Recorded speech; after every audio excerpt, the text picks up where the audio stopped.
I'm a tycoon in World War I, starting by saving France. Greetings, fellow multiversal adventurers. It's an honor to have you back in this saga that has us all hooked. Official channel statement: this story is 100% epic fiction. So please don't attempt real magic, the results aren't guaranteed and insurance won't cover it. The rights to this masterpiece belong entirely to its brilliant original author. We are just a barge sharing it with you. Do you want to keep being part of this amazing community? Join our ninja army of subscribers on YouTube and give this content a like. And for true fans, our Patreon has exclusive ninjutsu waiting for you. Chapter 501: A Show of Force, bonus chapter, thanks to Alliance leader Roderich Adelstein. In Dunkirk, the British 1st Expeditionary Force stood in formation in the square. 12 horses and fully armed cavalrymen rode proudly, their ranks stretching as far as the eye could see. The infantry stood behind the cavalry, silently awaiting the commander-in-chief's address. The cold wind blew fallen leaves through the air, creating a desolate atmosphere reminiscent of heroes departing for their final moments. Haig approached Lieutenant General Elvis, and after a salute, he stood before the troops and shouted, "Warriors, you are going to the front lines. Do you know which unit you will be working with?" "I know, it's those girls who like to hide behind tanks." The soldiers burst into laughter, filled with mockery and disdain. Haig's laughter subsided slightly, and he continued, "They did win, but we know it wasn't because they were strong, but because their opponent was easily defeated. Now, our chance has come. You are the most elite troops, the pride of the expeditionary force, the warriors of the British Empire. Let those girls hiding behind the tanks witness your courage and determination. Let them see what real war is." The soldiers cheered, raising their rifles. With a command from Haig, the army split into several parts and marched in a grand procession along the road towards the Antwerp defenses. Note: Haig's operational philosophy was to refuse to accept new equipment. He believed that tanks and machine guns are superfluous. Victory on the battlefield depends on morale and courage, and he stubbornly refused to change, which led to the heavy casualties at the Battle of the Somme. Lieutenant General Elvis was Haig's favorite general and a staunch supporter of Haig's tactical theories. He always believed that a soldier should charge headlong into enemy lines like a knight, ignoring enemy bullets. If defeated by the enemy, one should lie peacefully on the ground, gazing at the sunlight, quietly awaiting the passing of life. Lieutenant General Avis spent several days reaching the defensive line, taking over from the French 9th Army, and then immediately rushed from Brussels to Antwerp. Lieutenant General Avis had heard that Charles was a difficult commander to manage, always acting independently. He felt he needed to give him a warning, otherwise, he couldn't get the French troops to obey orders. Antwerp Airport, the sky was just beginning to lighten. A troop of British cavalry marched along the street, their hooves clattering. Leading them was a lieutenant general. The guards at the airport gate scrutinized the unit with strange looks. They exchanged glances, seemingly wondering, does such an army still exist? Are they even capable of fighting? The cavalry stopped at the airport gate.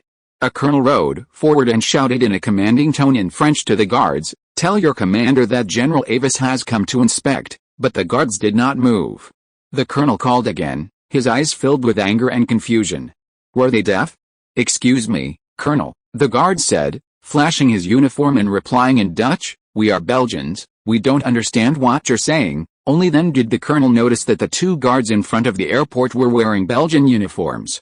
"Fuck it," the colonel cursed. "How can they use Belgians as guards here?" The Belgian guard's lips twitched, but he quickly pretended not to understand, straightened his face, and stood at attention, rifle in hand. Lieutenant General Alves was quite helpless in this situation. If the guards were French, they could, in principle, simply barge in. But these were Belgian guards, the owners of this land.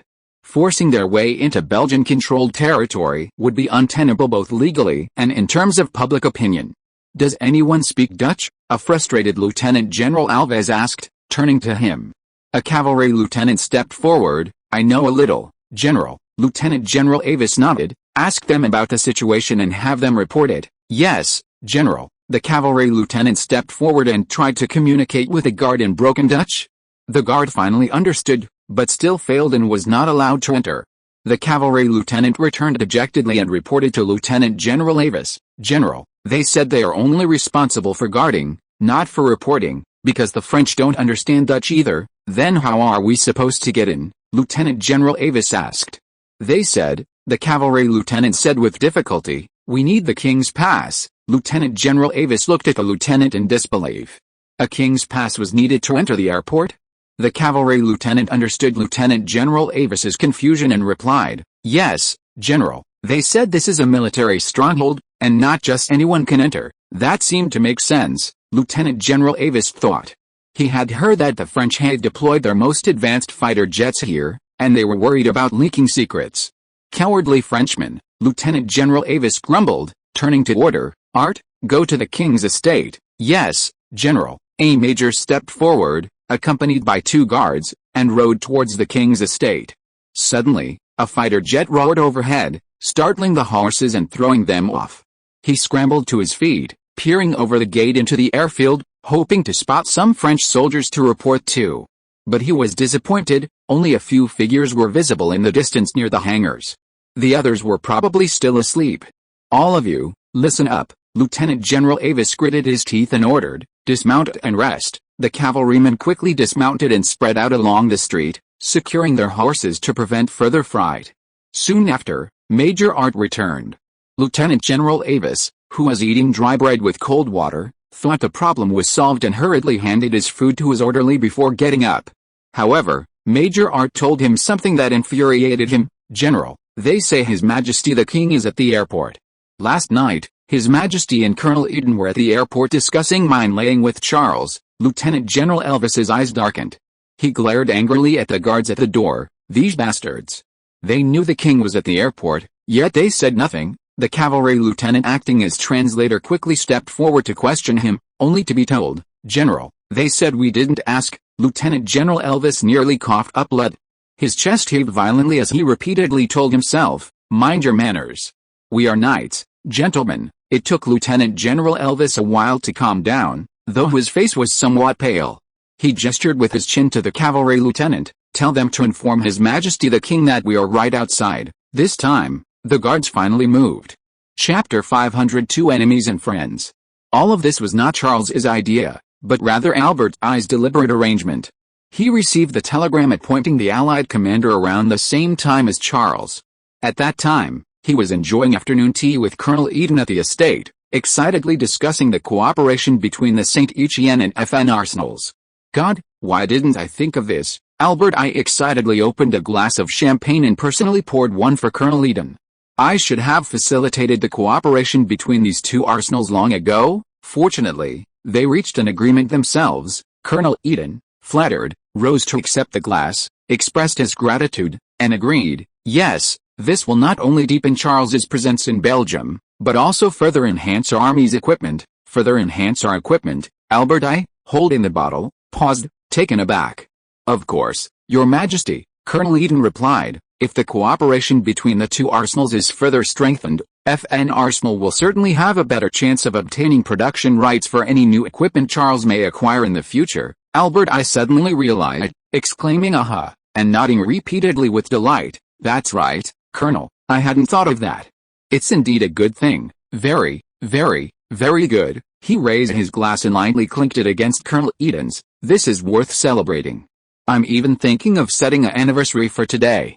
Today may be a turning point for Belgium's path to prosperity." At this moment, a communications soldier handed Albert I a telegram. "Your Majesty, a telegram from the Allied command." Albert I took the telegram and read, "Charles has been promoted to Major General. Another good thing to celebrate. Charles absolutely deserves this rank. In addition, Eden can finally be promoted to Brigadier General. Nivelle is the Commander-in-Chief." He had no particular feelings about this, or rather, Albert I didn't care. He only cared whether Charles was in Belgium. As he read further, Albert I's smile faded, soon turning icy, his eyes even flashing with anger. Colonel Eden sensed something was wrong and quickly put down his wineglass, cautiously asking, "Is it bad news?" Albert I snorted coldly and didn't speak, handing the telegram to Colonel Eden, a glint of cold light in his eyes. Colonel Eden took the telegram and frowned deeply. "They've moved the British Expeditionary Force to the Antwerp line. Good heavens, these troops are supposed to be operating in conjunction with the Charles's armored and mechanized forces. Do they understand these things? Besides, the language, the firearms, the ammunition, everything is different." Albert I interrupted Colonel Eden. "Is that all you're worried about? Then, what else?" Colonel Eden asked doubtfully. King Albert I shook his head slightly. They've sent a lieutenant general to command the Antwerp defenses, while Charles is only a major general, Colonel Eaton said. Oh, and then, Charles will lose command? The next second, his eyes widened in shock. What?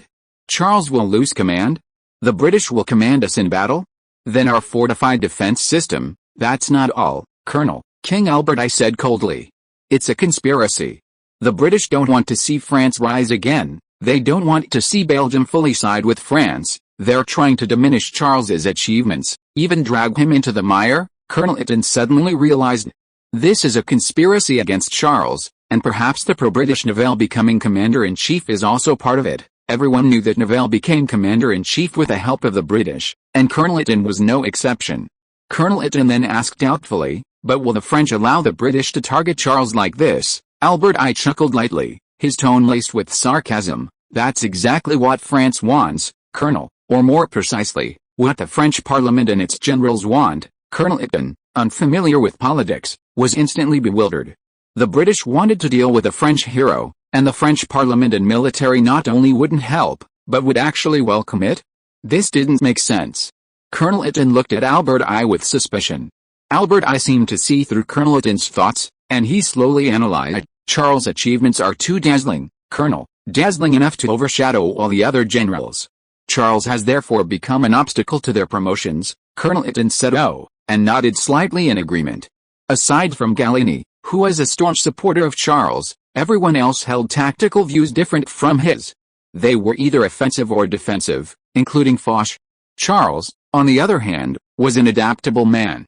If Charles was right, it meant everyone else was wrong, needed to learn from him, and had to follow his tactics.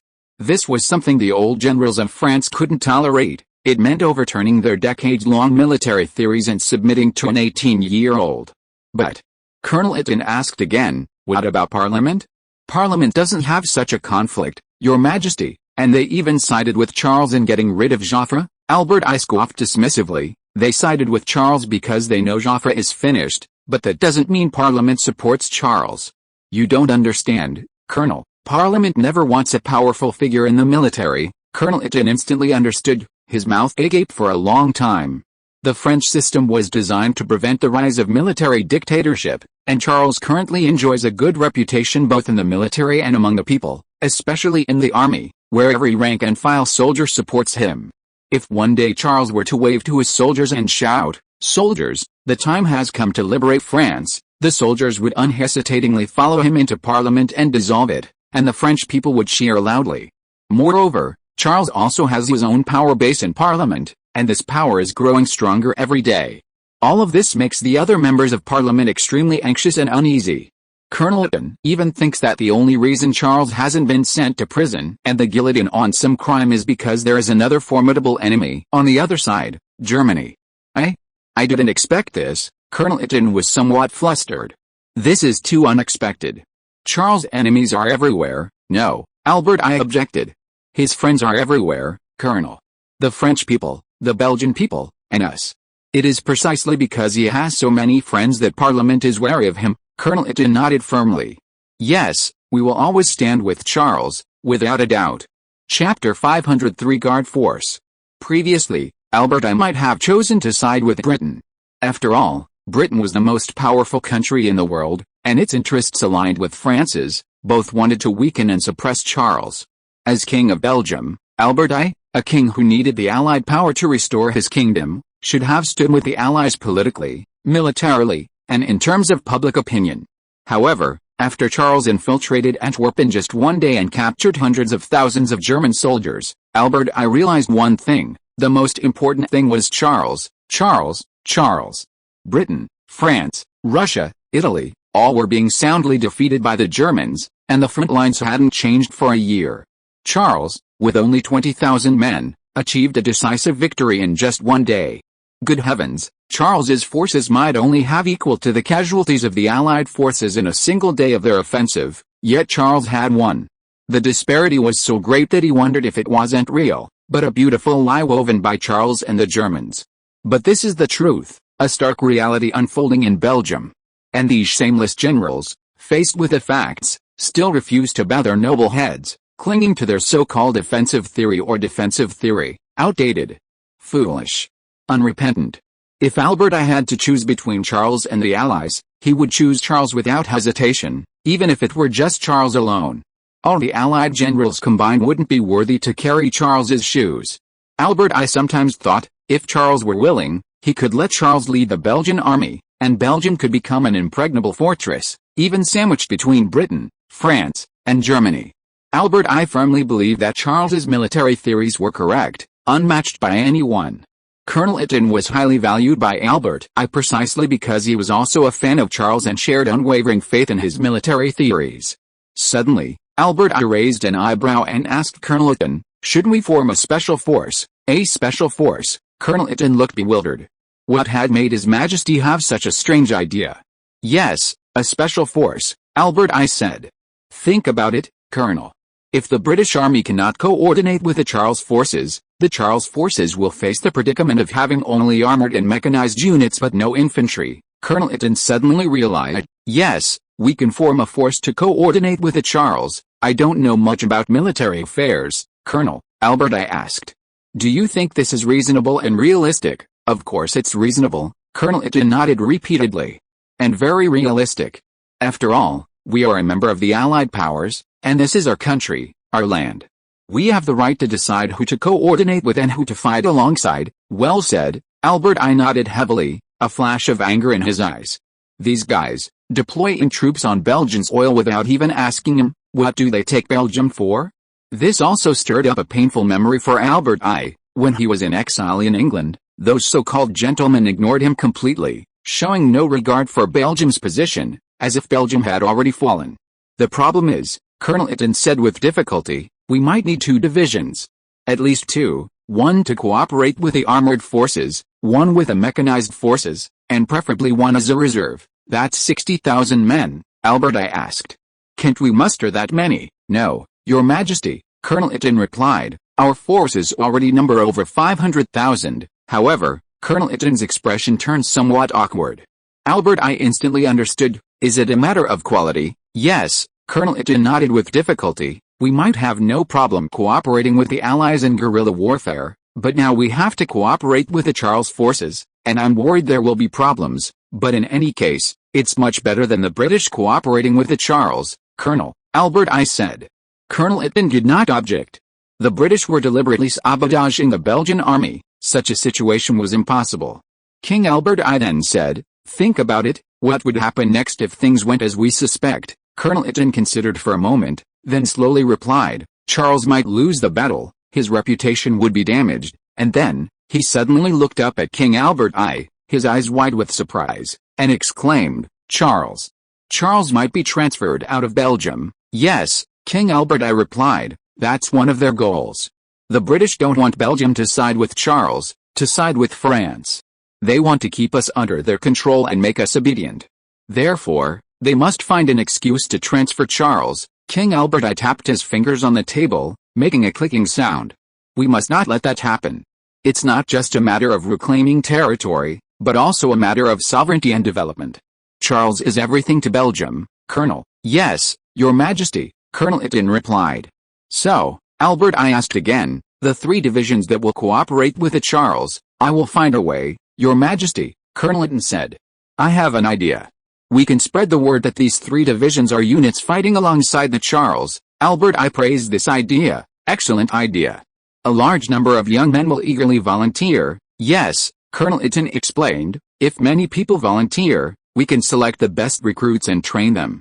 We can also consult the Charles. Ideally, the Charles would send instructors to train them with us. After all, it would be cooperating with the Charles's forces, and the Charles would know what kind of unit they needed."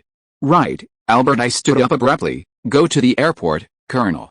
It's time to talk to the Charles." After taking a few steps, Albert I remembered something. "Besides the army, we also need to add a guard unit." "A guard unit?" Colonel Eaton was somewhat surprised.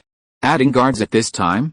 "In charge of airport security, Colonel," said Albert I, "to prevent Charles from being disturbed by others." "Oh, yes, of course," Colonel Eaton replied knowingly. The so-called others were, of course, the arrogant British, especially Charles's superior, Lieutenant General Elvis. "I should train this guard unit properly," Colonel Itten thought. Chapter 504 Inspection. At Antwerp Airport, Charles met with King Albert I and Colonel Itten in a conference room. Charles had no objection to their idea of forming an elite force to cooperate with the French army. Although the Belgian army, when cooperating with the French, also faced the problem of different equipment and ammunition, it was still better than the British army. However, Charles had doubts about Albert I's mention of an airport guard force. This seems unnecessary, Your Majesty. We have our own guard force. The airport is very safe. No, General, Albert I replied. Many people still don't know that Antwerp Airport has been converted into a military airport. When they are stopped by the guards, they encounter language barriers, which I've heard has caused you considerable trouble. Charles was taken aback. It seemed that this was indeed the case. Dutch was more commonly used in the Antwerp area, often leading to unnecessary misunderstandings. Then Albert I added, these problems wouldn't exist if we use Belgian guards. I can select soldiers who speak both French and Dutch to guard the airport. They can communicate fluently with both French and Belgians, and more importantly, they have a greater advantage in searching for spies. Security is assured, there will be no oversights. Fighter jets are powerful tools for protecting Belgium and also for reclaiming lost territory. Besides, Charles's command post was located at the airport. How could Albert I allow it to fail? Charles found this reasonable, especially regarding searching for spies. The French army, in principle, did not have the right to conduct searches, and the language barrier would make such searches extremely difficult. All right, Charles nodded helplessly. As you say, Your Majesty. At this moment, Charles was completely unaware that Albert I had ulterior motives in setting up this guard force. Albert I acted swiftly. After obtaining Charles's consent, he immediately issued a special conscription order to the entire nation, including over 500,000 guerrillas, warriors. France has had to recall troops due to the escalating Verdun campaign. This leaves Charles's armored and mechanized forces lacking infantry support. Therefore, we intend to urgently form the first Special Reconnaissance Corps, with 3 divisions and approximately 60,000 men. If you wish to reclaim your homeland, if you wish to drive the invaders out of your country, if you wish to become a hero forever etched in history, now is the time. Join us and march with Charles to victory. Note, the Belgian Special Reconnaissance Unit was established in 1955, a prototype of special forces, equivalent to the early reconnaissance soldiers of the Chinese army. The conscription order caused an instant sensation throughout Belgium. Eligible young men flocked to sign up, exceeding 100,000 on the first day, and the number continued to rise, with some even returning from abroad to join. The biggest allure was the promise of marching with Charles to victory. Charles's successful infiltration of Antwerp in a single day, followed by his turnaround at Verdun in another, were legendary victories still celebrated worldwide, with everyone hoping to share in the glory. Suddenly, an opportunity presented itself. People rushed to the registration point, so crowded that there was a shortage of registrants, requiring emergency reinforcements. Lieutenant General Avis was completely unaware of this. He assumed it was just a routine formation of the Belgian army to better prepare for future battles. He arrived at the airport unprepared, intending to use Charles to establish his authority, but his efforts were immediately thwarted at the airport gate. Even then, Lieutenant General Avis attributed it to a language barrier with the Belgian guards and could only accept his misfortune. A short while later, King Albert I emerged with Eden. Eden had changed into a brigadier general's uniform, the 2 stars on his collar gleaming, his eyes bright and piercing, his chest held higher than usual. Your Majesty, Lieutenant General Avis stood up and saluted. We were just about to inspect this place. Albert I peeked out and laughed. You're planning to take them to inspect the airfield? On horseback, Lieutenant General Avis was taken aback. Was there a problem? Brigadier General Eden stepped forward and explained, Your Excellency, you may not know much about fighter planes. Horses are easily startled and out of control in the airfield. Their running around will pose a significant safety hazard to the takeoffs and landings of fighter planes. Albert I raised an eyebrow, a hint of sarcasm in his eyes. You seem to be unfamiliar with the place you're inspecting, Lieutenant General. This was a polite way of putting it. What he really thought was, can you even understand it? What's the point of inspecting it if you can't understand it? Lieutenant General Avis felt embarrassed. I'm sorry, Your Majesty, I really don't know much about it. That's why you want to know what aspects need attention. This wasn't Lieutenant General Avis's fault. During World War I, aircraft had just entered the battlefield, and few army generals knew these precautions. Lieutenant General Avis glanced behind him, then turned back and said, "I'm only taking 2 staff officers, Your Majesty. All the horses are outside," he sighed inwardly. He had brought cavalry because he'd heard Charles couldn't ride, and he planned to show off his skills and demonstrate what a true soldier was. But his plan had failed before it even began. King Albert I nodded. "You'd better do that, Lieutenant General. Those fighter planes and pilots aren't something you can afford to lose." This was the truth, especially pilots. In wartime, money often couldn't buy them. Lieutenant General Avis shrugged, seemingly unconcerned. King Albert I smiled dismissively. These British soldiers, refusing new equipment, certainly didn't think that way. King Albert I didn't explain further, turning and walking towards the airfield. Lieutenant General Avis quickly followed with his 2 staff officers. Upon entering the gate, Lieutenant General Avis realized he was in the wrong direction and asked hesitantly, "Your Majesty, shouldn't the command post be?" "No, Lieutenant General," Albert I said without turning his head. "Major General Charles is very busy. I don't think he should waste his time on such a trivial matter as an inspection. Brigadier General Eden and I are willing to do it in his place." "Is there a problem?" The implication was clear. "You're not qualified to see Charles." Lieutenant General Avis grunted in response, though displeased. He dared not say anything and quickly followed Albert I's footsteps. "No, of course, no problem. It's an honor, Your Majesty." After all, he was the King of Belgium, and the Allied powers were still fighting on Belgian soil. Offending him wouldn't bring any benefit. Lieutenant General Avis had a bad feeling. Today's inspection might not achieve the desired effect. Chapter 505 Belgium's Interests. King Albert I knew Lieutenant General Avis wasn't interested in airplanes. So, he meticulously gave Avis a tour of the entire airfield, showing him everything from fighter maintenance and repairs to loading ammunition, refueling, and finally takeoff and landing. He even visited some of the staff. The whole process took over an hour. Lieutenant General Avis was nearly driven mad, but King Albert I wasn't done yet. "I know what the British Army is all about, Lieutenant General," Albert I said, walking slowly to the edge of the airport and watching the fighter planes preparing for takeoff on the runway. "You even think machine guns are superfluous? That war only requires rifles and assault rifles, maybe with some cannons and horses, right?" Lieutenant General Avis did not deny it. He proudly replied, "That's why we have so many colonies, Your Majesty. That's why Britain is called the empire on which the sun never sets. We've always done it this way, and the facts have proven it right." Albert I smiled slightly, his gaze fixed on the planes on the runway. "Times have changed, Lieutenant General. Just as you replaced the natives' bows and spears with rifles and cannons, the Charles inventions will inevitably replace your equipment, all of them, including the Germans." Lieutenant General Avis was utterly stunned by these words. He had never heard such a statement before, and more importantly, it seemed to make sense. History had always progressed by the advanced replacing the outdated tactics and equipment, and what they were holding might very well be outdated equipment and using outdated tactics. They just hadn't realized it yet. King Albert I turned to look at Lieutenant General Avis, whose fighter plane roared into the sky behind him. "Do you know where it's going?" King Albert I asked. "Or what it's going to do?" Lieutenant General Avis shook his head blankly. "To protect Belgian airspace, Lieutenant General," King Albert I replied casually. "You may not have a concept of that, but without them flying in the air to block the German fighters and bombers, our transportation lines would be bombed. Roads, railways, warehouses, train stations, and so on, all would become targets. Our guerrillas are everywhere in Belgium. If you want to experience that situation, I'd be happy to help." King Albert I said this with his eyes fixed on Lieutenant General Avis, making no attempt to hide his hostility.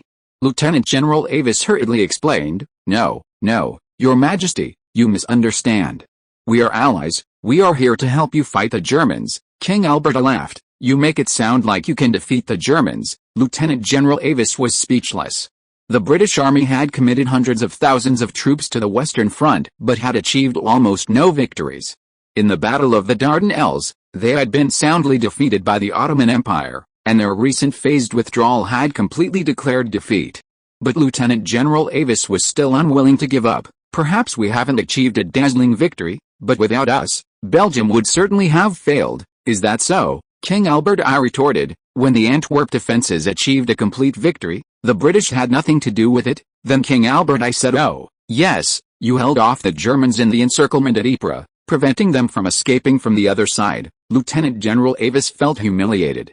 This was almost negligible compared to Charles's achievements. Then Albert I approached, speaking slowly and deliberately to Lieutenant General Avis. I know what you're up to, Lieutenant General.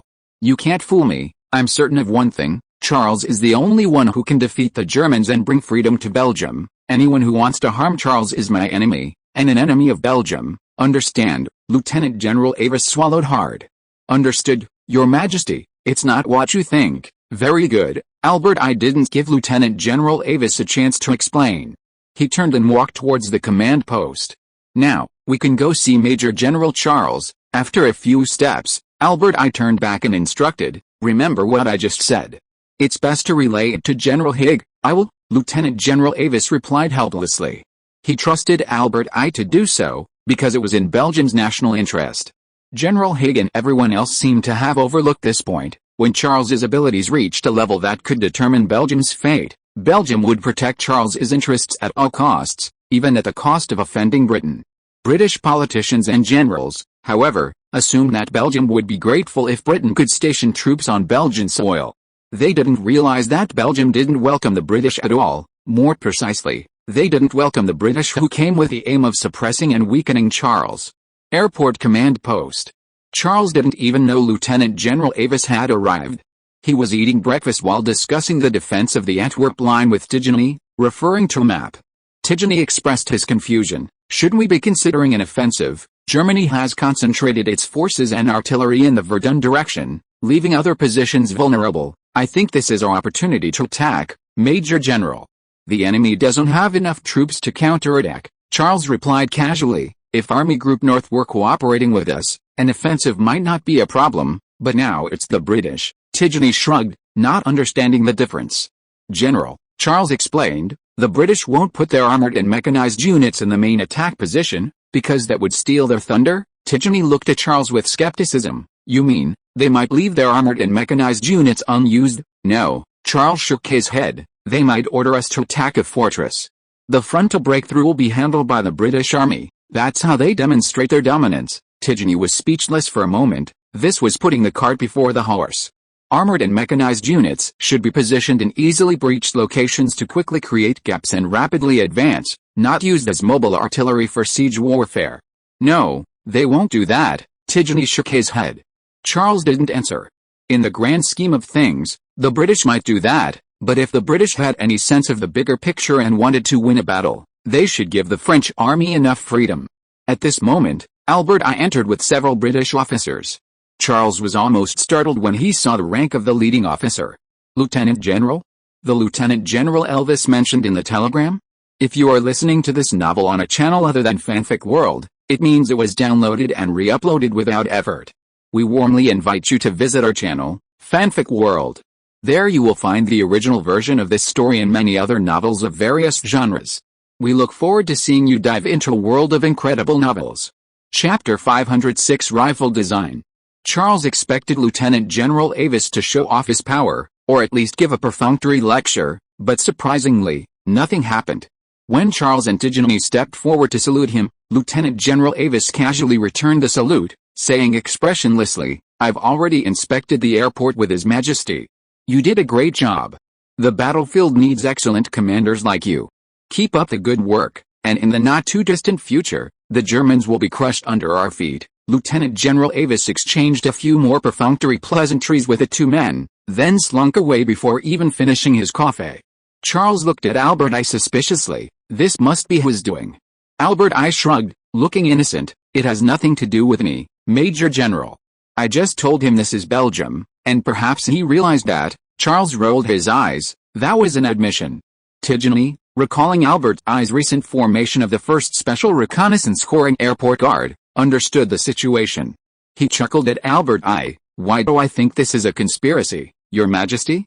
You've made many preparations for today, haven't you? Albert I replied earnestly. No, this is not a premeditated scheme, absolutely not. He even raised his hand. I swear, I didn't know he would come today. Charles and Tycoon exchanged a smile. This was perhaps Albert I's only honest statement. Although Albert I had shielded Charles from British interference, Charles didn't believe he was safe. The British held command in Antwerp, and even over the French army. The latter was indirect. They controlled the French army through Niveler. Although this control was limited, because Niveler was accountable to the French Parliament, and could be dismissed at any time, just as they had dismissed Joffre, if the Parliament was dissatisfied with him. However, Parliament lacked military expertise. In formulating operational plans, they could only follow Niveler's orders. Charles mentally reviewed his situation. The British didn't want his achievements to overshadow the entire British army, nor did the French veterans, and Parliament didn't want a military dictatorship. They could all be considered as enemies. Therefore, any battle plan devised by them couldn't possibly be in his favor. Charles decided he couldn't afford any illusions and had to prepare for the worst. "I'm going to Ghent," Charles said, grabbing some paper and pen as he got up. "Ghent." Tijani looked at Charles's retreating figure with a bewildered expression, then smiled knowingly. He must be going to see his future in-laws. "Good lad, I underestimated him." Ghent is the third largest city in Belgium.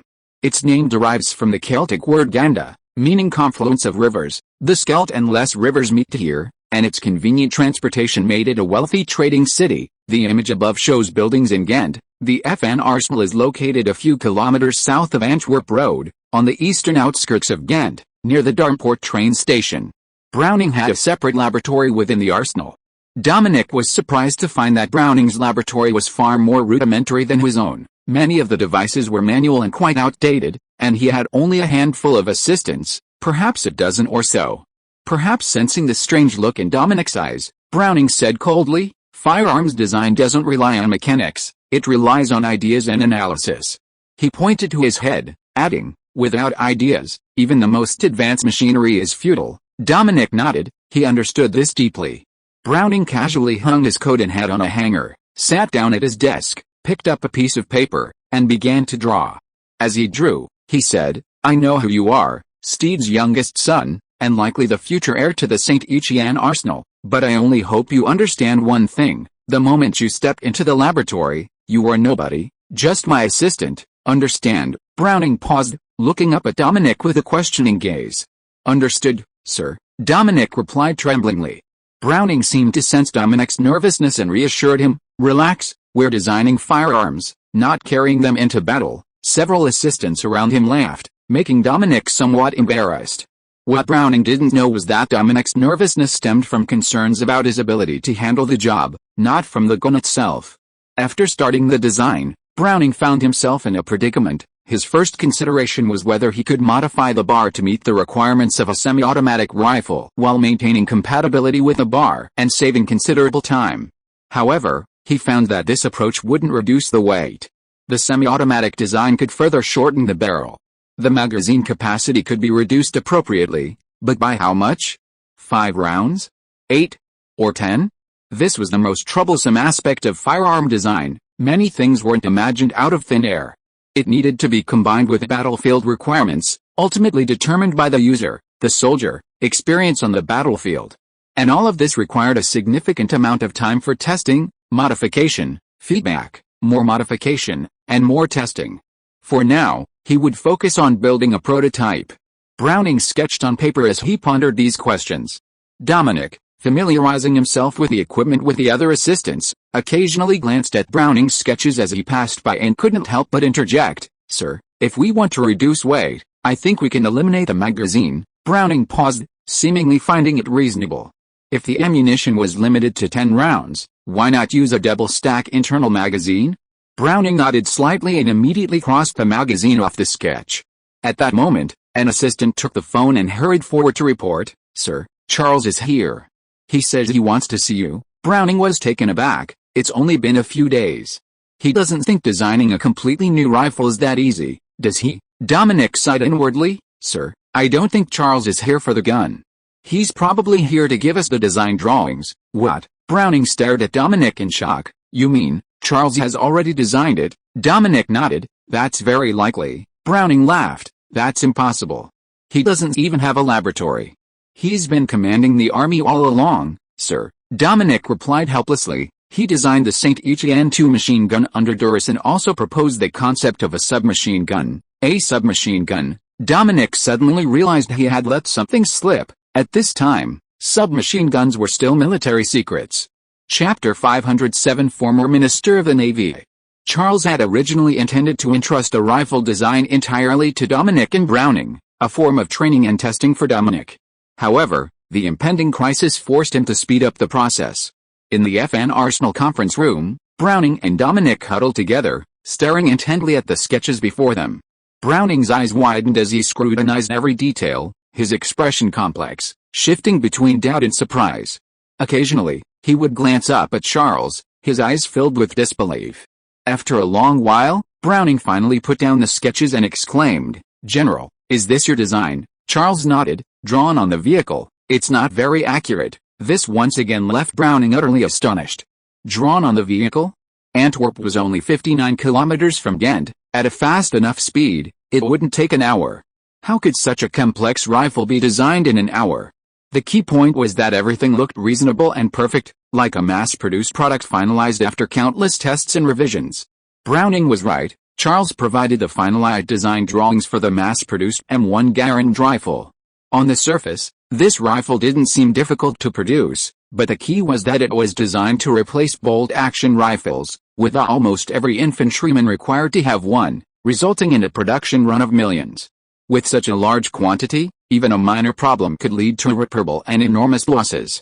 Therefore, the United States spent over a decade testing and revising before finally arriving at the finished product. The image above shows the M1 Garand semi-automatic rifle, designed starting in 1919, successfully developed in 1921, but not officially put into production until 1937 under wartime pressure. Undergoing continuous testing and revisions for 16 years, Charles provided the final Garand rifle design, essentially omitting all intermediate steps. It's described as essentially because Charles could only roughly determine the handguard, magazine capacity, and magazine specifications, but couldn't provide details on every internal component. However, this was not difficult for Browning, who had designed semi-automatic shotguns. "I want this to be a rifle based on a new type of French ammunition," Charles said. 7.5 mm rimless rifle cartridge. "Due to the urgency of the situation, I hope to enter mass production next month." "That's impossible," Browning exclaimed. "General, you don't know what mass production means. We must be extremely cautious about this. We urgently need this rifle, sir," Charles reminded him. "I know you want more time for testing, but I believe the best testing ground is the battlefield.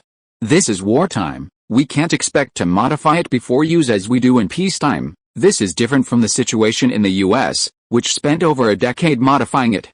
During that time, the U.S. wasn't under war pressure, and it had the time and resources to modify it. Moreover, Charles was providing a finished product. There weren't many areas that needed modification." Charles then added, "We can produce in small batches, sir, only for my troops." The first batches set at 10,000. Charles was considering equipping mechanized divisions, who needed improved long-range firepower. Browning nodded. "No problem, General, but I can't guarantee its quality." "Of course," Charles replied, glancing at Dominic beside Browning. Dominic remained relaxed throughout, knowing exactly what would happen. One day, after Browning produced and tested the gun, he would exclaim, "God, it needs almost no modifications. It's exactly how it should be." Dominic had seen this many times and was used to it. Perhaps this was the difference between genius and hard work. Dominic sighed inwardly, realizing that no matter how hard he tried, he could never surpass Charles's ceiling. After doing all this, Charles felt somewhat relieved. His haste stemmed from the possibility that the upcoming battle would be the British-led Battle of the Somme. Historically, this battle was launched to relieve pressure on the Verdun front, and the British hoped to demonstrate their strength and overwhelm the French on the battlefield. However, under the barrage of German heavy machine guns, the British inflicted the highest casualties in human history. 60,000 dead or wounded in a single day. What would happen if his armored forces faced such an enemy? Bombers? The German heavy machine guns were mobile. They would first hide in trenches to avoid artillery fire, then bring the machine guns up when the enemy approached. Bombers would obviously be useless. Tanks? The Germans would dig one or more deep anti-tank ditches in front of the trenches, making them impassable for tanks. Infantry would have to advance and clear the obstacles. Mortars? At this point, mortars had a range of only a few hundred meters, while Maxim machine guns had a range of 1,000 meters. After much thought, Charles concluded that only semi-automatic rifles, 3 semi-automatic rifles firing in rotation could suppress one enemy machine gun. Combined with their own light and heavy machine guns and tank firepower, this battle might be won. Before he knew it, the car had entered the airfield. Charles was almost asleep. He yawned groggily and got out of the car, seeing several British officers standing on the open airfield, pointing at the planes and observing the fighter takeoffs and landings with great interest. What's going on? Charles wondered. Lieutenant General Ives hadn't left yet? However, Charles immediately realized he was wrong. The leading lieutenant general was wearing a naval uniform, while the captain beside him was an army officer. Before Charles could react, a naval officer noticed them and waved to him from afar, shouting amidst the roar of the aircraft engines, "Hey, Rear Admiral, we've been waiting for you." Charles then recognized him as General Winter. No wonder they were interested in airplanes. The British Navy wasn't a group that refused to accept new equipment, otherwise there wouldn't be dreadnoughts or aircraft carriers. Note, the world's first aircraft carrier is generally considered to be HMS Argus, which Britain began developing in 1916. Charles lazily approached General Winter, asking as he walked, "Is there something you need, General? Is the finishing touches on the Dardanelles complete?" This was Charles's suggestion, and General Winter had finally taken it to heart, subsequently beginning the withdrawal of forces from the Dardanelles. "Almost," General Winter replied, approaching with an army captain beside him. To Charles's surprise, General Winter was extremely respectful to the army captain. Moreover, the army captain looked somewhat familiar, as if he had seen him somewhere before. Approaching him, General Winter introduced, "This is the former First Minister of the Navy, a Rear Admiral. He wants to see you." Charles froze, instantly stunned. Former First Minister of the Navy? An army captain? Chapter 508 Land-Sea Conflict.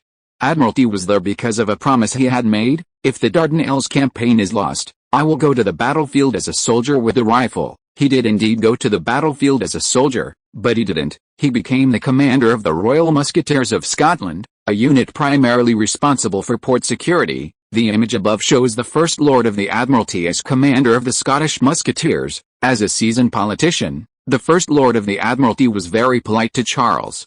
He first saluted Charles as a subordinate, then looked him over with admiration, saying in English, "I have long heard of you, General. It is an honor to meet you." General Winter, acting as translator, repeated the First Lord of the Admiralty's words in French.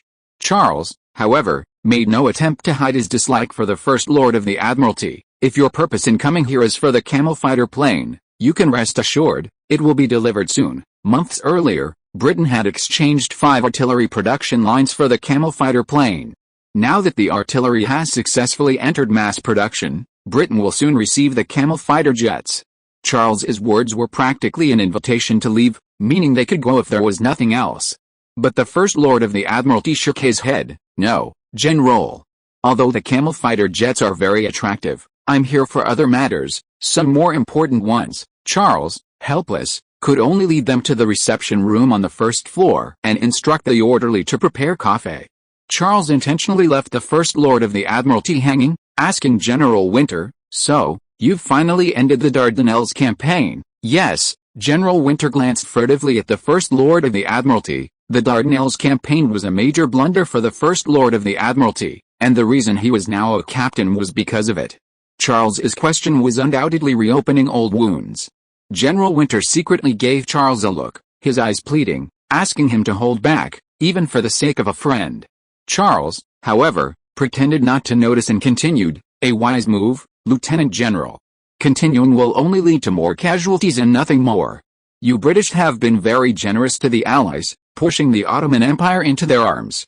You've wasted so many lives, manpower, and resources in the Dardanelles. All of this could have been avoided." Then Charles added with an "Oh, I almost forgot, those who died there weren't British troops, but colonial troops. You won't care, will you?" General Winter looked embarrassed and glanced helplessly at the First Lord of the Admiralty, his eyes filled with apology. In the past, the First Lord of the Admiralty would have already been furious or engaged in a heated debate with Charles. But now, he listened with interest to Charles's sarcasm, slowly stirring his coffee on the table as he listened. After taking a sip, he said, "It would be wonderful if it were brandy, but of course you don't have that here." "You guess right, Captain," Charles replied. My troops absolutely forbid drinking during missions, which seems quite different from the Royal Navy's custom. General Winter rolled his eyes, thinking he shouldn't have brought the First Lord of the Admiralty at all. Perhaps sensing General Winter's tension, the First Minister of the Navy reassured him, "It's nothing, Winter. What I see is a kid who doesn't understand politics or how to hide his true feelings. I won't hold it against him." Charles, instead of being angry, chuckled, "I almost forgot, the captain is a seasoned veteran of decades in politics. You're very good at hiding your true feelings, so, does this mean that beneath your calm surface, you're seething with rage? Is this the main reason you want to drink? If you admit it, I might make an exception and have some sent over." General Winter couldn't help but interrupt, "We're allies, Rear Admiral. You can't be prejudiced against the First Minister of the Navy just because he's made mistakes." "Nobody wants that to happen." Charles smiled and shook his head. He did indeed have a prejudice against the First Minister of the Navy, but it wasn't because of the Dardanelles Strait incident, but rather because of countless other questionable actions throughout history.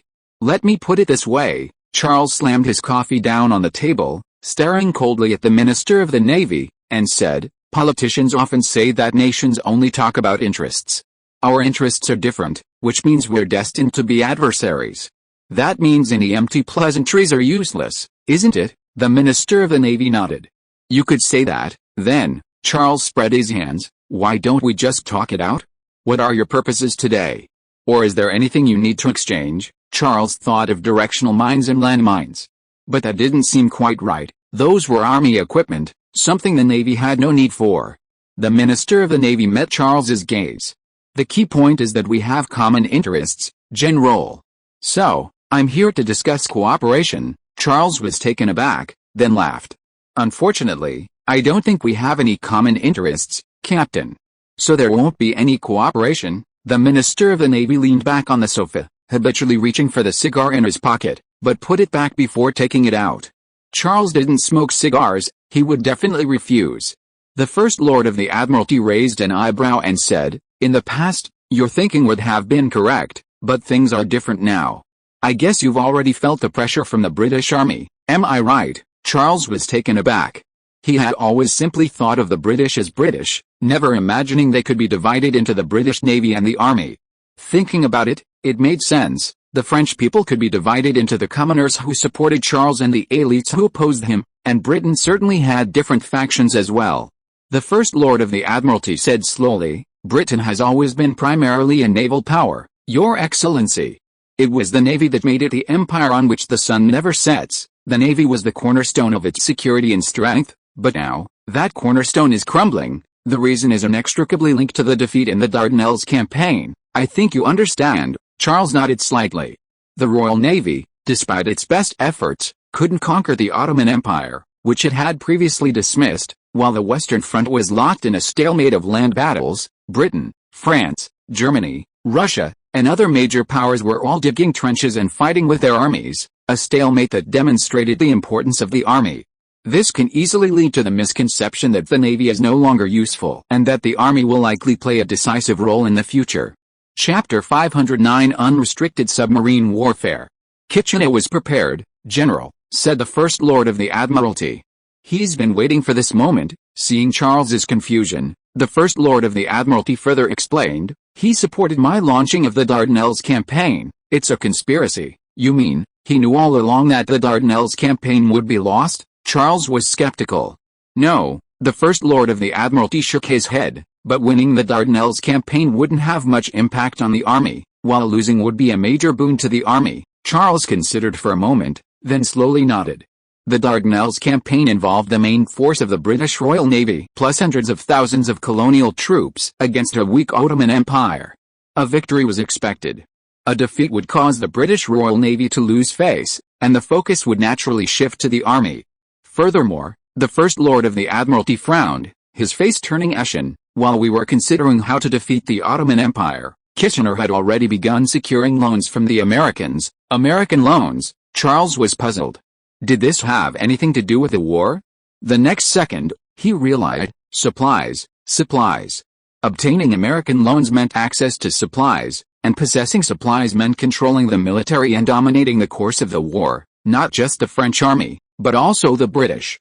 The First Lord of the Navy nodded slightly. I think you've already guessed. The Americans, long nurtured by the Monroe Doctrine, have consistently tried to maintain true neutrality. Therefore, in principle, the United States cannot grant loans to the Allied powers, much less provide them with arms and supplies, but this line of defense was easily breached by Kitchener. The First Lord of the Navy sighed softly, looking up at Charles. Do you know how he did it? Charles shook his head.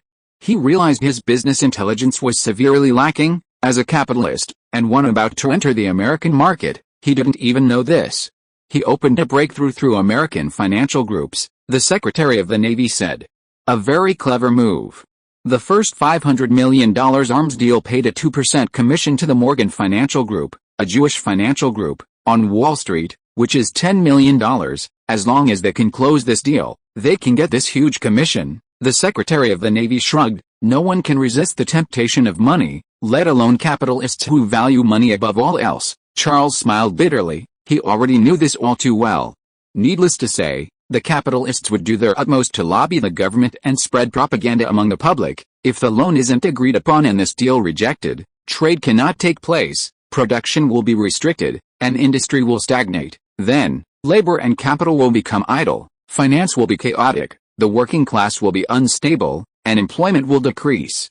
These things are directly linked to American citizens, affecting their living standards and interests. Before long, citizens overwhelmingly agreed, we should think about our own lives. Why not make money when we can? Nobody turns away from business. The war is on the other side of the Pacific. What does it have to do with us? Loans were secured, and large quantities of war materials were shipped from America to the Western Front and then to Britain, but most of them were controlled by Kitchener.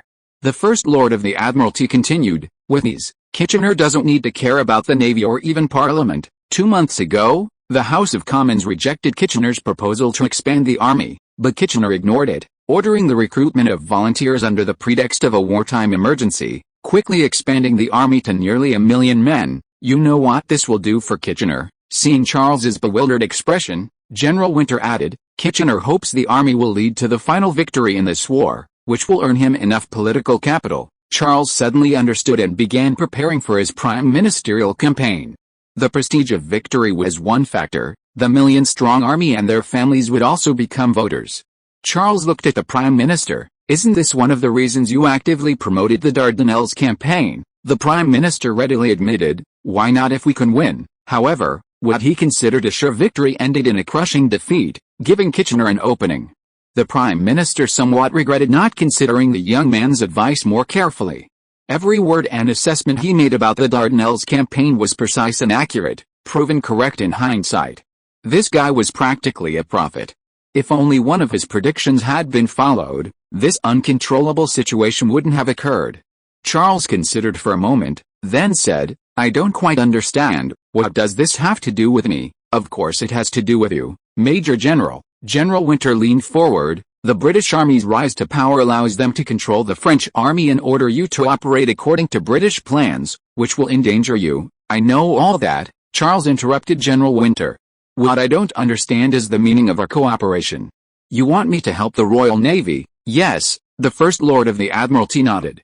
Help the Royal Navy, let them regain control, and let Parliament function again, and then, Charles asked. What will that change? Then we can limit Kitchener's power through Parliament, the First Lord of the Admiralty said. And it will also give you your freedom, Major General. I'm sorry, Charles laughed. Perhaps by then we'll be completely wiped out. Besides, I believe Kitchener's power comes from American loans and supplies, which is why Parliament has yielded, as has the French Parliament. You're right, Rear Admiral, the First Lord of the Navy said calmly.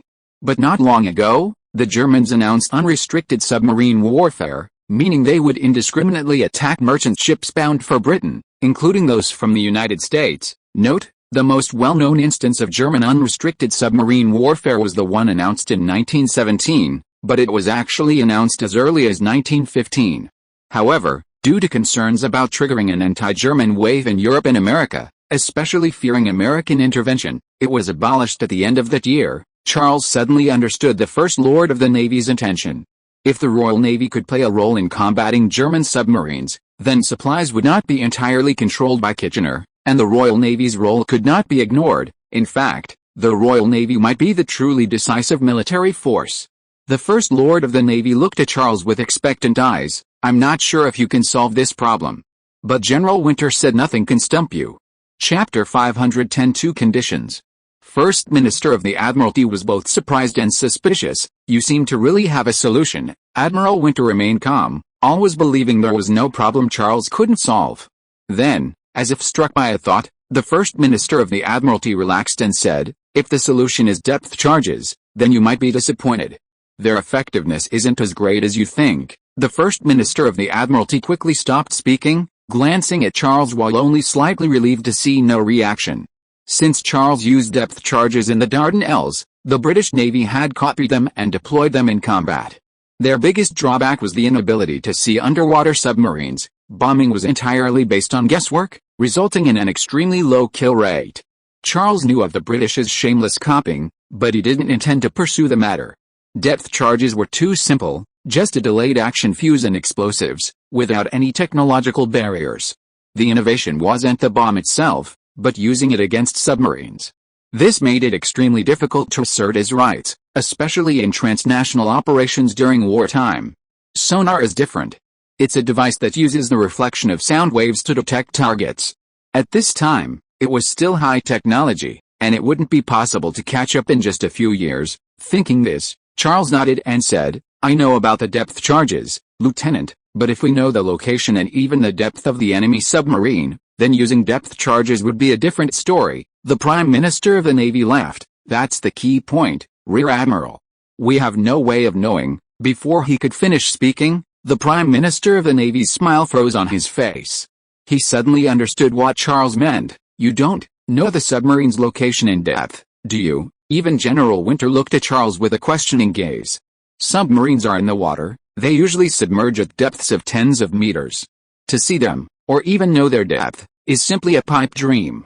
Charles, however, answered calmly, "We call it an echo detector. Ever since the Titanic struck an iceberg and sank, some scientists have tried to develop instruments to detect icebergs underwater. They've been very successful." The First Lord of the Navy initially didn't seem to realize anything. He had heard about iceberg detection before, but he thought it was just a rumor.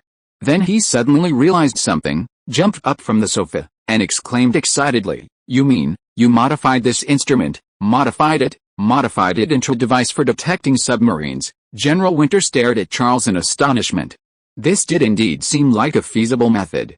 How did he come up with this idea?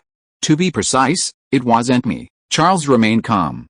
"It was scientists I hired." Charles emphasized the words "I hired." "Fantastic." The Prime Minister of the Navy pumped his fists wildly. "If we know the submarine's location, the depth charges will be perfectly aimed, blowing it to smithereens." The Germans, however, don't know this.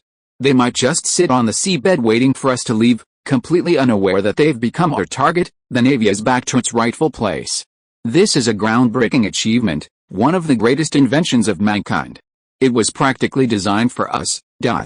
The Prime Minister of the Navy grew increasingly excited, laughing heartily and giving Charles a big hug, almost kissing him on the cheek. "But there are two conditions, Vice Admiral and Lieutenant General." Charles glanced at the two men. The Prime Minister of the Navy tried to calm himself down. He sat back on the sofa, nodding to Charles with a smile. "Of course, Rear Admiral, of course there are conditions. I mean, no matter how many conditions there are, as long as we can meet them. First is the issue of technical secrecy," Charles replied. "We will not export this echo detector because it represents our most advanced technology." General Winter asked curiously, "If it's not exported, how can it be effective?" The Prime Minister of the Navy guessed Charles's thoughts. "You mean, involve the French Navy in anti-submarine warfare?" "Yes." Charles's tone left no room for doubt. "The echo detector can only be installed on French warships, and then the French warships will cooperate with your anti-submarine warfare." Charles hoped that the French Navy would have more practical experience in combat, otherwise, they would just be decorative objects sitting in the harbor, powerless against anything, whether it was the ballista or the Toulon blockade. Note: Operation Catapult was a series of preemptive attacks launched by the First Lord of the Admiralty against the French Navy after France's surrender in World War II, fearing that French warships would fall into German hands. "But this will cause a lot of unnecessary trouble," General Winter objected. "We don't speak the same language and our tactics are different. Even communication alone will be extremely difficult." which could easily throw the fleet into chaos. He had already experienced this in the Dardanelles, where the campaign mostly involved shore bombardment, requiring little coordination. Charles shrugged, saying decisively, "To do it or not, the decision is yours." General Winter and the First Lord of the Admiralty fell silent. After a while, the First Lord of the Admiralty made his decision. "Of course, Rear Admiral. This is not a problem. We only need to solve the communication and coordination issues between the British and French navies." Charles grunted in agreement. This was his bottom line, and he would not back down. This was not just a matter of money and industrial ownership, it was also a constraint on the First Lord of the Admiralty. What if one day, with Charles's help, the British Navy regained its dominance and surpassed the army, but the First Lord of the Admiralty broke his promise and did not reciprocate? The British Navy might even join forces with the army to suppress Charles, as the Navy also didn't want Charles to become too powerful. However, Charles's control of the echo detector changed things. He could withdraw it at any time, putting the British Navy back under threat of German submarine attacks. This was a balancing act, using the Germans to limit the British Navy, and then using the British Navy against the British Army. The world is truly wondrous. The First Lord of the Admiralty seemed to have guessed this was Charles's tactic against him. Although somewhat displeased, he needed the echo detector to save his life and had to swallow his anger. "And the second condition?" the First Lord of the Admiralty asked expressionlessly. Charles sighed, his face showing some embarrassment. "I need the technology for manufacturing rocket propellants." "Gentlemen, you wouldn't mind including this technology, would you?" The First Lord of the Admiralty and General Winter were taken aback, then chuckled. France also possessed the technology for manufacturing rocket propellants, yet Charles wanted it from Britain? But this seemed quite normal. Schneider Electric controlled this technology in France, and Charles had likely run into a snag there. Chapter 511 Rocket. Charles chatted with the two men for a while, a mix of explanation and complaint. "You know, we need Congreve rockets to destroy enemy balloons, and we also need to bombard enemy artillery positions. I tried producing rockets myself, but I ran into problems with a propellant, so I had to buy them from Schneider. God, he's tripled the price of rockets, which has kept us in a constant shortage." Charles's words were half true and half false. The price of rockets had indeed tripled, but that was normal for France, which was facing severe resource shortages. Schneider's focus was always on steel and artillery. He had no interest in operating something so outdated, obsolete, and in low demand. He even believed that if prices were raised, other arsenals, even Britain, would increase production and seize the market with lower prices. Only Charles knew that this wasn't the case. Rockets were by no means outdated, obsolete, or in low demand. Charles bought them from Britain because he knew Britain was ahead in this field, especially the British Navy. The British Navy attempted to conduct amphibious landings or close-range attacks on naval vessels using warships equipped with a large number of rocket launchers. The image above shows a British World War II era LCTR, landing craft firing rockets. This type of landing craft could carry up to 5,000 rockets for land and sea attacks in a single sortie, firing approximately 1,000 rockets per salvo. The image above is a close-up of the LCTR, landing craft, with its deck densely packed with sea mattress rocket launchers.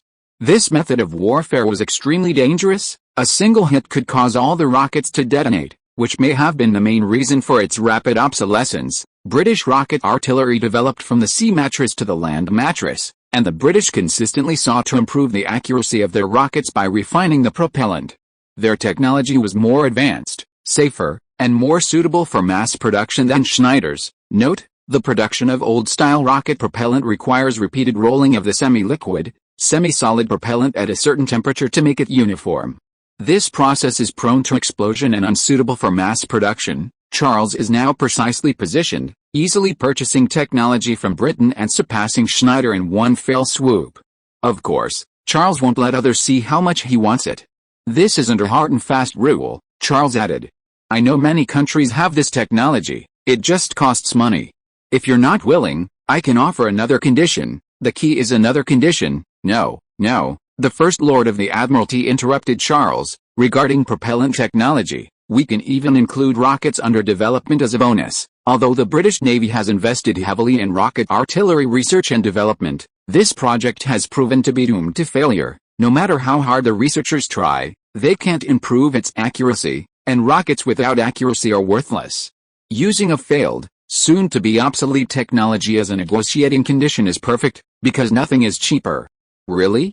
That's wonderful, Charles replied. Thank you very much, Captain. You've saved me a lot of trouble. Though he said this, his face showed no joy, as if he had accomplished a trivial task. Charles's act successfully fooled the Prime Minister of the Navy, who had no suspicion whatsoever. He rose and shook hands with Charles. Well then, it's a pleasure to cooperate, Rear Admiral. I will contact the Navy immediately and prepare for cooperation with your Navy. Of course, I will deliver the rocket and related technology to you as quickly as possible, faster than you imagine. The Prime Minister of the Navy kept his word. The next morning, 2 Avro aircraft were parked at Antwerp Airport. The planes brought not only rocket propellant technology, but also an unfinished rocket sample and data. The 2 people who delivered the supplies were technicians, one developing the rocket propellant and the other the rocket itself. We've received orders to train your technicians to produce propellant and rockets before we can return. This might take a week, if the equipment is complete. Without the equipment, it might take a few more days, depending on how quickly you purchase it. After all, these are extraordinary times. Charles was almost overwhelmed by the sudden stroke of good fortune. This was undoubtedly a gift from the Prime Minister of the Navy. Did the Prime Minister of the Navy know what he was doing? If he found out later, he would definitely regret it. Suppressing his excitement, Charles calmly nodded and stood up to shake hands with the technicians. Okay, thank you very much. I'll send someone to Paris immediately. Have you heard of the St. Etienne Arsenal? Yes, that's where you're going. Don't worry, I'll have them treat you well. The arsenal has plenty of money. After the Avro carrying the technicians took off again for Paris, Tycoon looked at Charles with suspicion and asked, Rockets? What do we need those for? To destroy enemy balloons, of course, Charles replied casually. We need rockets with a longer range and greater accuracy, please, Major General. Tycoon interrupted Charles, you seem to have forgotten what you said. The Congreve will soon be replaced by an incendiary bomb, a bullet filled with incendiary agent. Won't it have a longer range and greater accuracy than a rocket? Tycoon ruthlessly exposed Charles's lie. It was indeed Charles who said that, and such bullets were already in production and would soon be issued to the Air Force. All right, Charles replied helplessly, that's for dealing with the German 105mm howitzers. Tycoon paused, then laughed. Oh, yes, I plan to have a carpenter make a bow and arrow to deal with the enemy's rifles. I'm serious, General, Charles replied. You don't think I'd believe that? Tycoon stared at Charles incredulously. A 105mm howitzer can fire for over 10 kilometers, Major General. It's long range and accurate. What about rockets? You can't guarantee where they'll go from a kilometer or 2 away. And you want to use them against 105mm howitzers? Tycoon grinned wickedly. That's no joke, Major General. The British artillery you're producing might be a better option. He was referring to the 6-inch $26 howitzer imported from Britain. It was indeed a good weapon, but its range was insufficient to completely suppress the German 105mm howitzers. Charles didn't explain further to Tycoon. He simply smiled and said, remember what I said today, General, you don't need rockets. Yes, Tycoon nodded firmly, I don't need them. Chapter 512 Submarine Hunter. The conference room at the Ritz Hotel in Paris. Wells, who had just returned from the Brest shipyard, sat quietly by the warm fireplace, waiting for Charles. His eyes were fixed on the flickering flames, a glass of wine in his hand swirling unconsciously. Wells had been busy at the shipyard producing landing craft, amphibious assault ships, and depth charges. Since Charles's successful landing in the Dardanelles, the shipyard had received a flood of orders from all over the world, including Britain and the United States. The amphibious assault ships, in particular, capable of operating both on land and at sea, had become star equipment. Wells let out a wry smile at the fireplace. Amphibious landing operations had always been a global challenge, yet Charles's inventions had solved it so easily. This was the creativity and energy the shipyard needed, Wells thought. This was Charles's unique advantage. He always came up with these simple, practical, and efficient ideas. Unfortunately, these inventions hadn't been of much benefit to the Navy's development. The French Navy continued to struggle in the shadow of the Royal Navy, its presence barely felt. Wells took out his pocket watch and glanced at it. The appointed time was almost up. What surprise would Charles bring this time? Just then, the door opened, and it was Charles. Wells quickly put down his wine glass and stood up to greet him. But as he turned around, he was taken aback. Charles hadn't come alone, he had brought a scruffy old man with a beard and glasses. Mr. Wells, Charles said, taking the initiative to shake hands and introducing him. This is Professor Fessenden. Today's discussion is related to him. Hello, Professor Fessenden. Wells politely shook hands with the old man, then glanced at Charles with wariness in his eyes. Don't worry, Mr. Wells. Charles gestured for them to sit at the small square table, his tone relaxed. Professor Fessenden is a core researcher. I told you before that I have my own laboratory and research department, Wells said. Oh, remembering Charles mentioning before that when providing the torpedo explosive formula. So, it's a new torpedo explosive formula. Wells' eyes lit up. No, Charles shook his head. It's an echo detector. Echo detector. Wells looked confused. What was that? Charles gestured to Fessenden, handing him the floor. Fessenden, a little nervous, spoke haltingly. Yes, an echo detector, because it is. It detects objects by echoing. When sound hits the target, it's reflected back. In a valley, we can clearly feel it if we shout. Then, we can use the strength and duration of the echo to calculate the target's exact location. Wells listened, completely bewildered. What did this have to do with the Navy? What did it have to do with shipbuilding? Was he researching how far a ship's whistle could travel? Charles rolled his eyes. Fessenden had a brilliant mind, but a clumsy tongue. His expressions were always off topic. Helpless, Charles could only pick up the conversation. Professor Fessenden invented a device that can detect the location of submarines. Fessenden breathed a sigh of relief and nodded heavily. Yes. Wells, whose mind had been wandering, was instantly stunned. He stared wide-eyed at Charles and then at Fessenden. What? Submarines? You can detect submarines? Submarines underwater? Then he shook his head with a smile. No, that's impossible. Nobody can do that. Charles, however, nodded seriously. We did it, just like Professor Fessenden said, using echoes. Wells then realized that what Fessenden had just said as nonsense wasn't nonsense after all. But, sound? Sounds underwater. Wells still couldn't believe it. How can there be sound underwater? Many people thought that sounds couldn't be heard underwater, and Wells was no exception. Of course there's sound underwater. Fessenden was puzzled by this statement. Sound only needs a medium. It can travel through air, liquids, and solids, as long as it's not a vacuum. As a scientist, Fessenden couldn't fathom the scientific ignorance of a capitalist, especially a shipbuilding tycoon. Wells didn't delve into the matter. He stared at Charles in astonishment and asked with difficulty, so, it's true? It really exists. Charles nodded slightly. It has been invented and tested. Now, the task is to mass-produce it and install it on warships. Wells' chest heaved violently. He looked at Charles with disbelief and asked softly, as if a louder voice would cause the device to disappear from his sight, then, we can find the submarine underwater and destroy it with depth charges, right? Charles nodded again. Fantastic, Rear Admiral, fantastic. Wells suddenly became excited. You are simply the savior of France, Rear Admiral. This will be the pride of the French Navy, will bring it back to its pivotal position, and will make it the focus of the world once again. Charles understood Wells's reaction. This groundbreaking invention, like radar, was beyond the imagination and thinking of ordinary people. Initially, many even thought this technology was some kind of magic. I hope this project will be led by General Guépret, Charles said. Can you do it? General Guépret was the commander of the French Expeditionary Force during the Dardanelles campaign, when he wholeheartedly helped Charles and Tigny. But that wasn't the point. Charles believed that General Guépret had demonstrated his loyalty to the country through his actions. No problem, Wells smiled confidently. We have the technology, and the Navy will beg us to share it. Of course, they won't care who's in charge of this project. Then Wells hesitated. But we don't have any operational needs right now, Rear Admiral. I mean, the British control the seas. I've already spoken to the British, Charles interrupted Wells. You will be working with the British fleet to hunt German submarines. Wells paused, then nodded thoughtfully.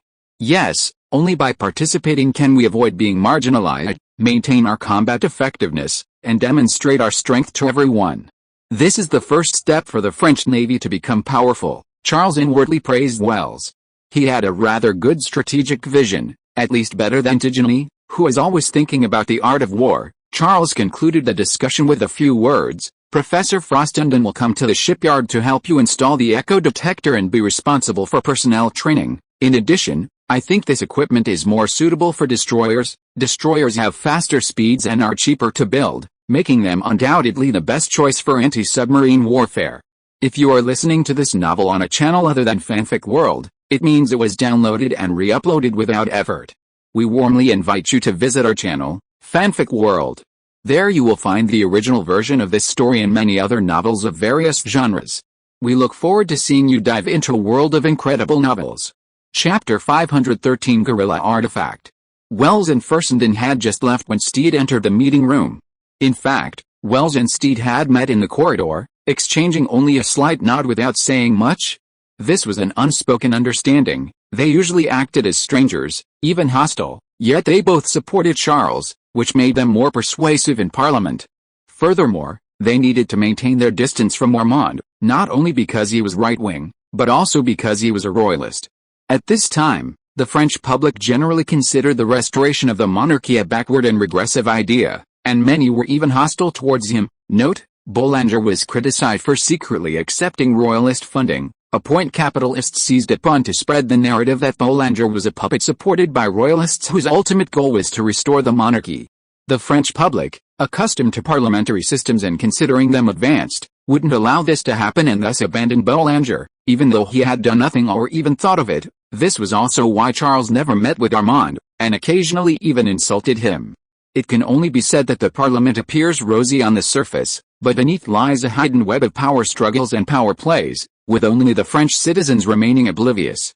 When Steed entered, Charles was standing by the window drinking coffee. Halloween was approaching again, and through the large panes of glass in the French windows, he could clearly see several teenagers below enthusiastically carving pumpkin lanterns. Charles felt a pang of envy for them.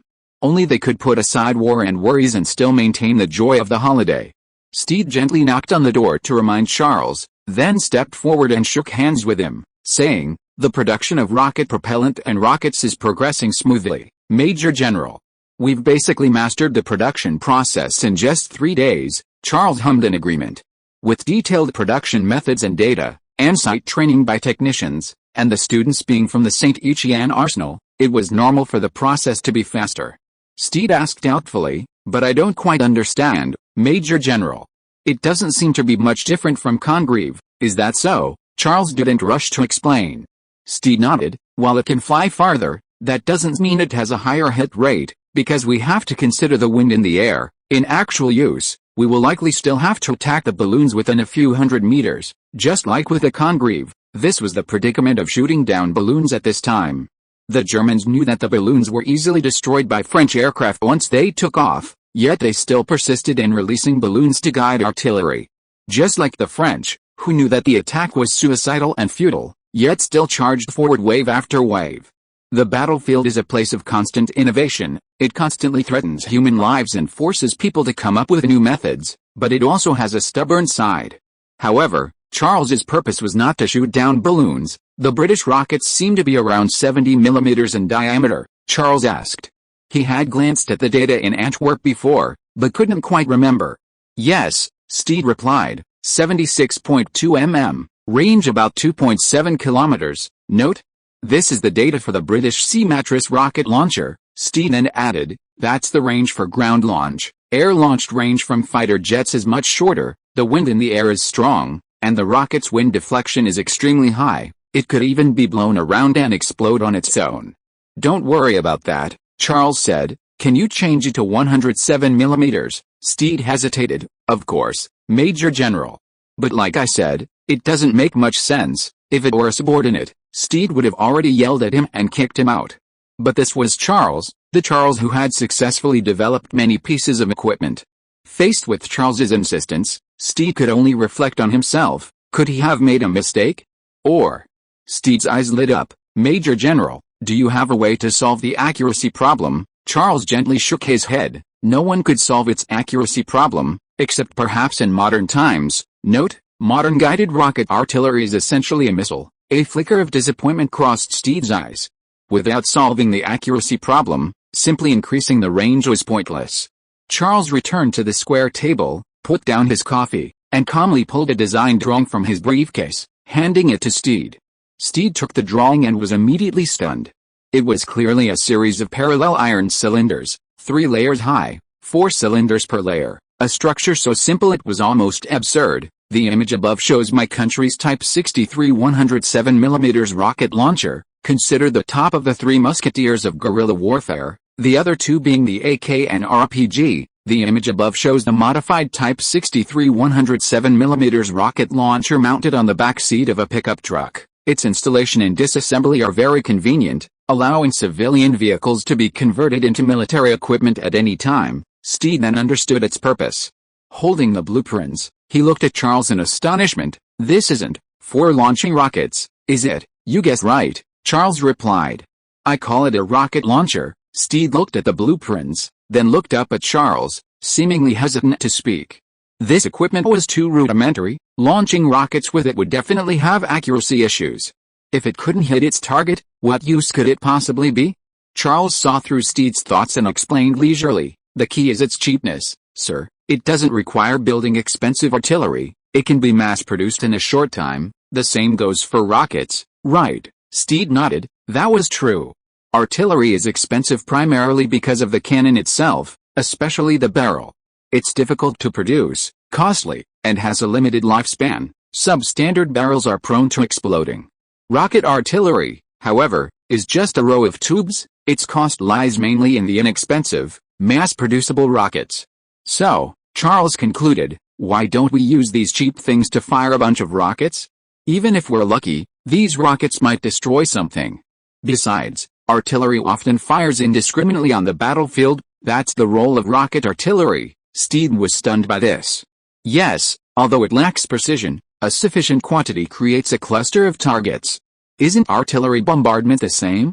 Sometimes they bombard trenches for days and nights, even with high accuracy. What good is indiscriminate bombardment?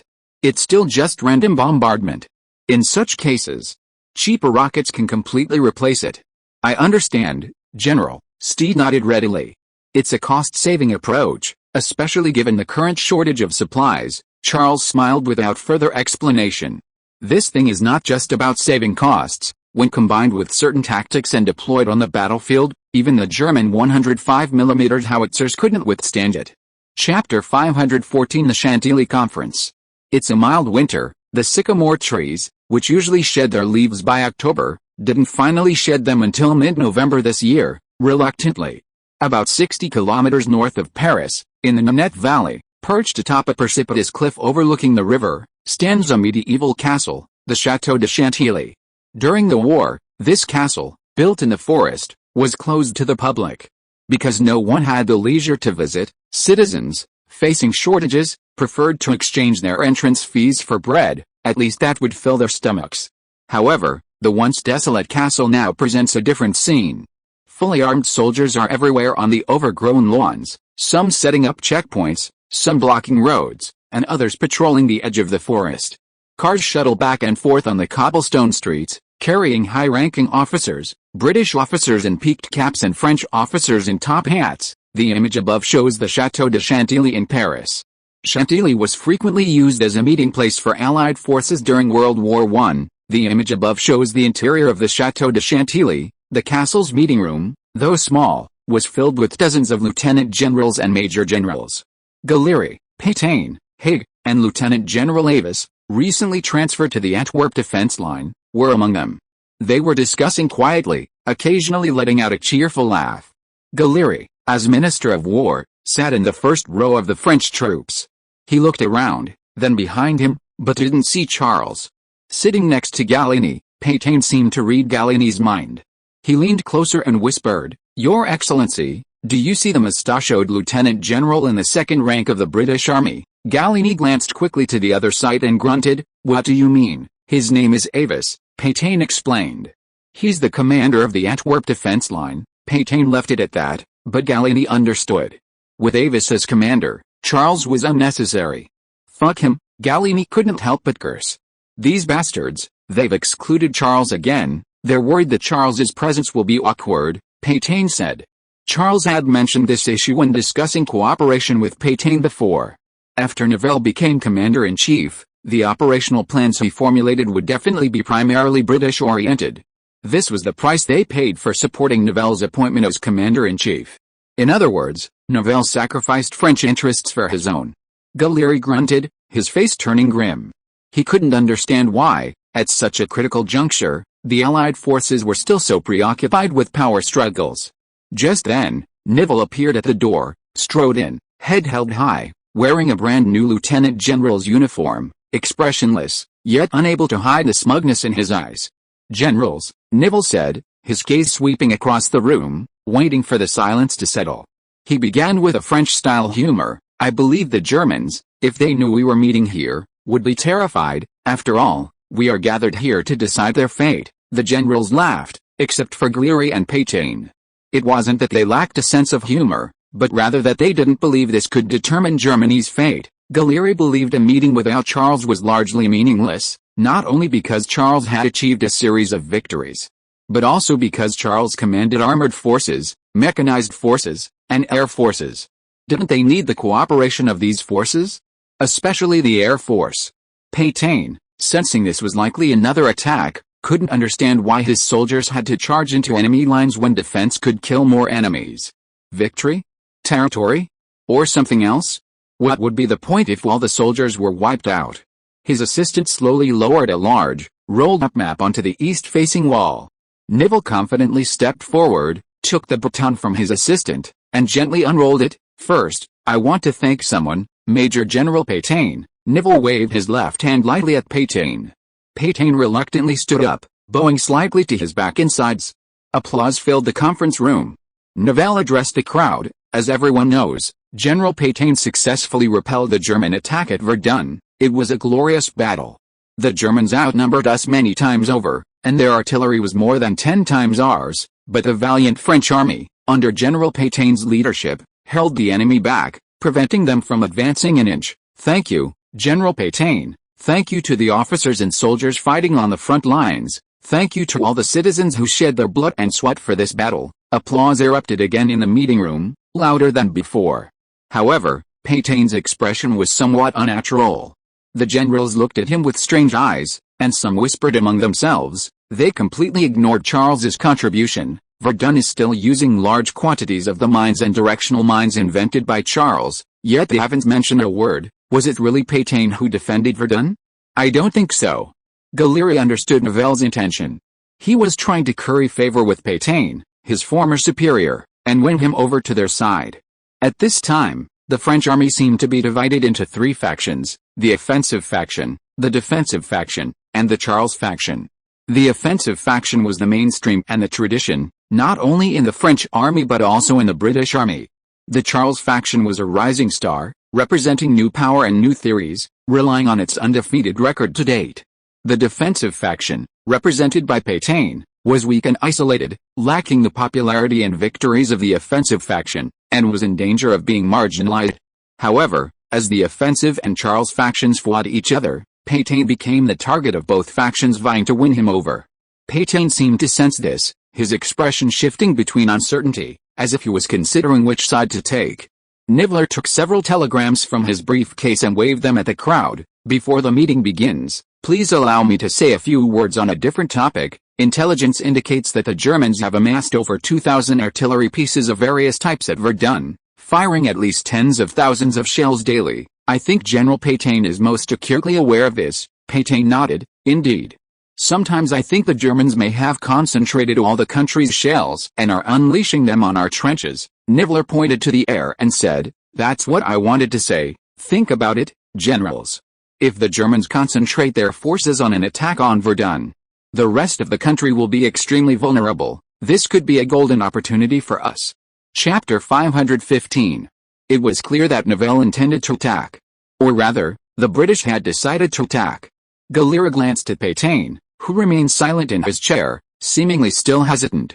Gallieni could only look up and say, "I don't think now is the right time for a counter-offensive, Commander-in-Chief." Nivelle's gaze shifted from the map to Gallieni, and he nodded with a smile, adopting a composed demeanor. "Tell me your opinion, Minister." Gallieni slowly rose, turned slightly to the surrounding generals, and said, "I acknowledge that the Germans have committed a great deal of troops and equipment to Verdun, but to say that they have concentrated the last of the nation's strength in a desperate gamble is, in my opinion, an exaggeration. We should objectively assess the strength of the Germans on the defensive lines. They still hold a dominant position in Russia, and have established a new defensive line in Belgium to confront our forces. We have even launched several probing attacks in other directions, and the results have proven that the German defenses are very solid, showing no signs of the weakness you mentioned. As he spoke, Gallieni turned his gaze to Lieutenant General Castelnau, commander of Army Group East, sitting behind him.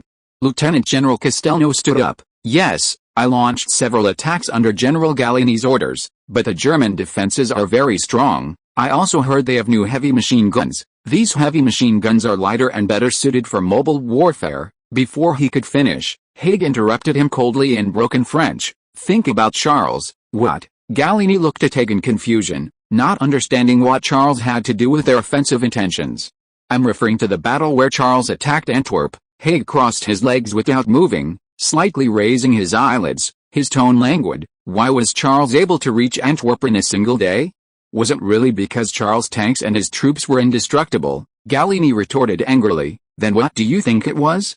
Was the enemy too weak? These guys were openly denying Charles's achievements. That's about right, Haig nodded expressionlessly. To be precise, it's not that the enemy is too weak, but that the German defenses only have an outer layer. Once that layer is breached, the interior is empty, and many places are even undefended. Haig looked up, staring at Gallieni with a provocative gaze. Am I right, Minister? That is indeed true, Gallieni emphasized. However, only Charles's tank and mechanized units can break through quickly. Only a rapid breakthrough creates the situation of empty interior. Infantry cannot advance quickly on foot. When they break through, enemy reinforcements will block them from all sides. Gallieni then added, the attack on Antwerp, where Foch's 9th Army was blocked by the Germans at Mons, perfectly illustrates this point. The generals nodded in agreement. The Battle of Antwerp had been analyzed in detail by military experts, and everyone agreed that Charles was able to successfully penetrate within a day because his armored and mechanized units were fast, strong, and flexible. Speed prevented most enemy reinforcements from arriving in time. Strength made it impossible for any enemy forces that did arrive to hold them off, and they were often quickly routed by the Charlemagne forces. Flexibility allowed the Charlemagne forces to bypass cities and strongholds that could not be captured quickly, rather than fight to the death.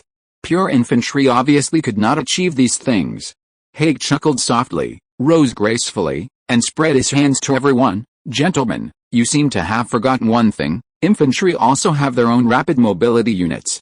We've always relied on them to achieve victory after victory on the battlefield. Gallieni was taken aback at first, then understood. You mean cavalry? Haig nodded slightly, a disdainful smile on his face. The tactics Charles used aren't anything special, are they? We've used them 1,000 times on the battlefield. Open a breach in the enemy's lines, then use cavalry to quickly infiltrate their flanks and rear. The only difference is that Charles used tanks and automobiles. The British generals echoed his sentiments, some even shouting, tanks and automobiles have an insurmountable flaw. They're overly reliant on gasoline. Without gasoline, they're just a pile of scrap metal, and gasoline makes them vulnerable to attack. Charles's offensive almost failed because of gasoline. Cavalry doesn't have this problem. They can also infiltrate, fire from horseback, and don't rely on roads. Haig smugly finished. This is why he believed tanks and machine guns were superfluous. Why have tanks when you have cavalry? Why have machine guns when you have rifles? Cavalry can do everything tanks can do. Machine guns are just a few more rifles. Gallieni was speechless. He simply couldn't believe that anyone in this era still believed in cavalry, thinking it superior to tanks and cars. But Gallieni was outnumbered and couldn't argue with all the British generals. The French generals, on the other hand, either seemed thoughtful or nodded repeatedly, some choosing silence even though they disagreed with the British. Clearly, the British generals were much more united.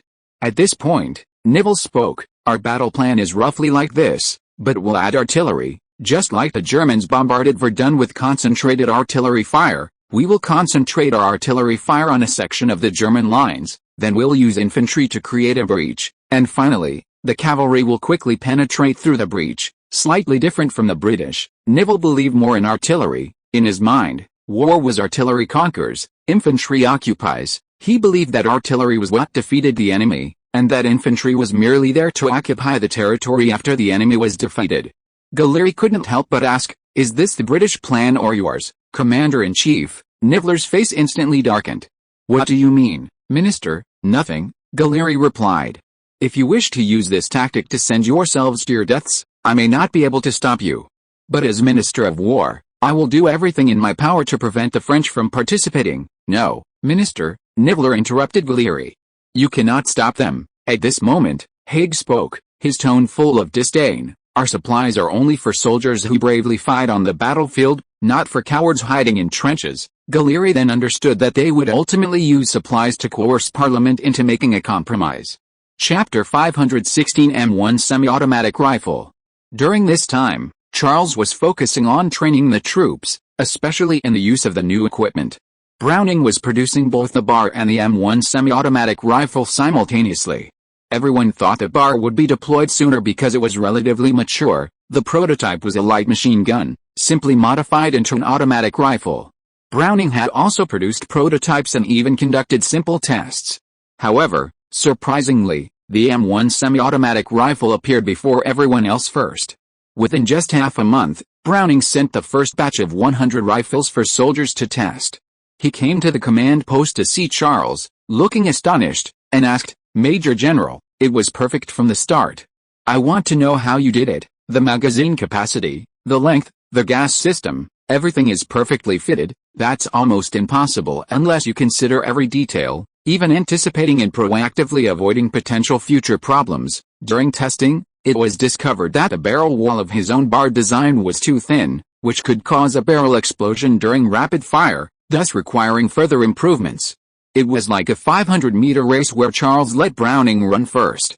Just as Browning was about to reach the finish line, Charles calmly got up, only to suddenly cross the finish line and raise his hands to receive the cheers of the crowd. Browning felt something was amiss, but couldn't understand why. Charles casually replied, "Perhaps it's just luck, Mr. Browning.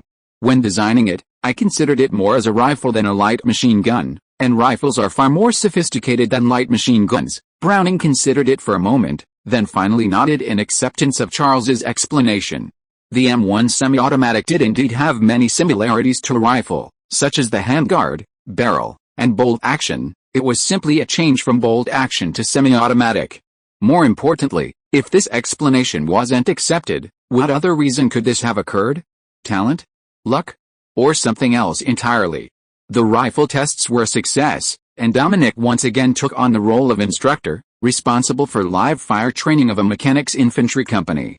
The soldiers fell in love with the M1 rifle after their first shot. "God, it's just like a machine gun." "Yes, it feels great too. No shift in the center of gravity like the Lebel rifle. If we take it to the battlefield, everyone will be envious, including the Germans." Tidjany was initially uninterested in this semi-automatic rifle. Preconceived notions that fully automatic rifles like the BAR, capable of continuous fire, were the best. He even suspected it was a scheme by Charles. "Charles must be trying to lure me with this rifle, so that once I'm equipped with this semi-automatic, he can legitimately equip the armored divisions with a BAR. I must resist. I absolutely cannot fall for it." However, seeing the soldiers praising the semi-automatic at the firing range, he couldn't resist trying it out himself. Bang bang, bang bang bang, clang, the magazine popped out as the last bullet was fired. Tidjany felt a little uncomfortable. He was used to cocking the machine gun after each shot, and using the semi-automatic felt like something was missing.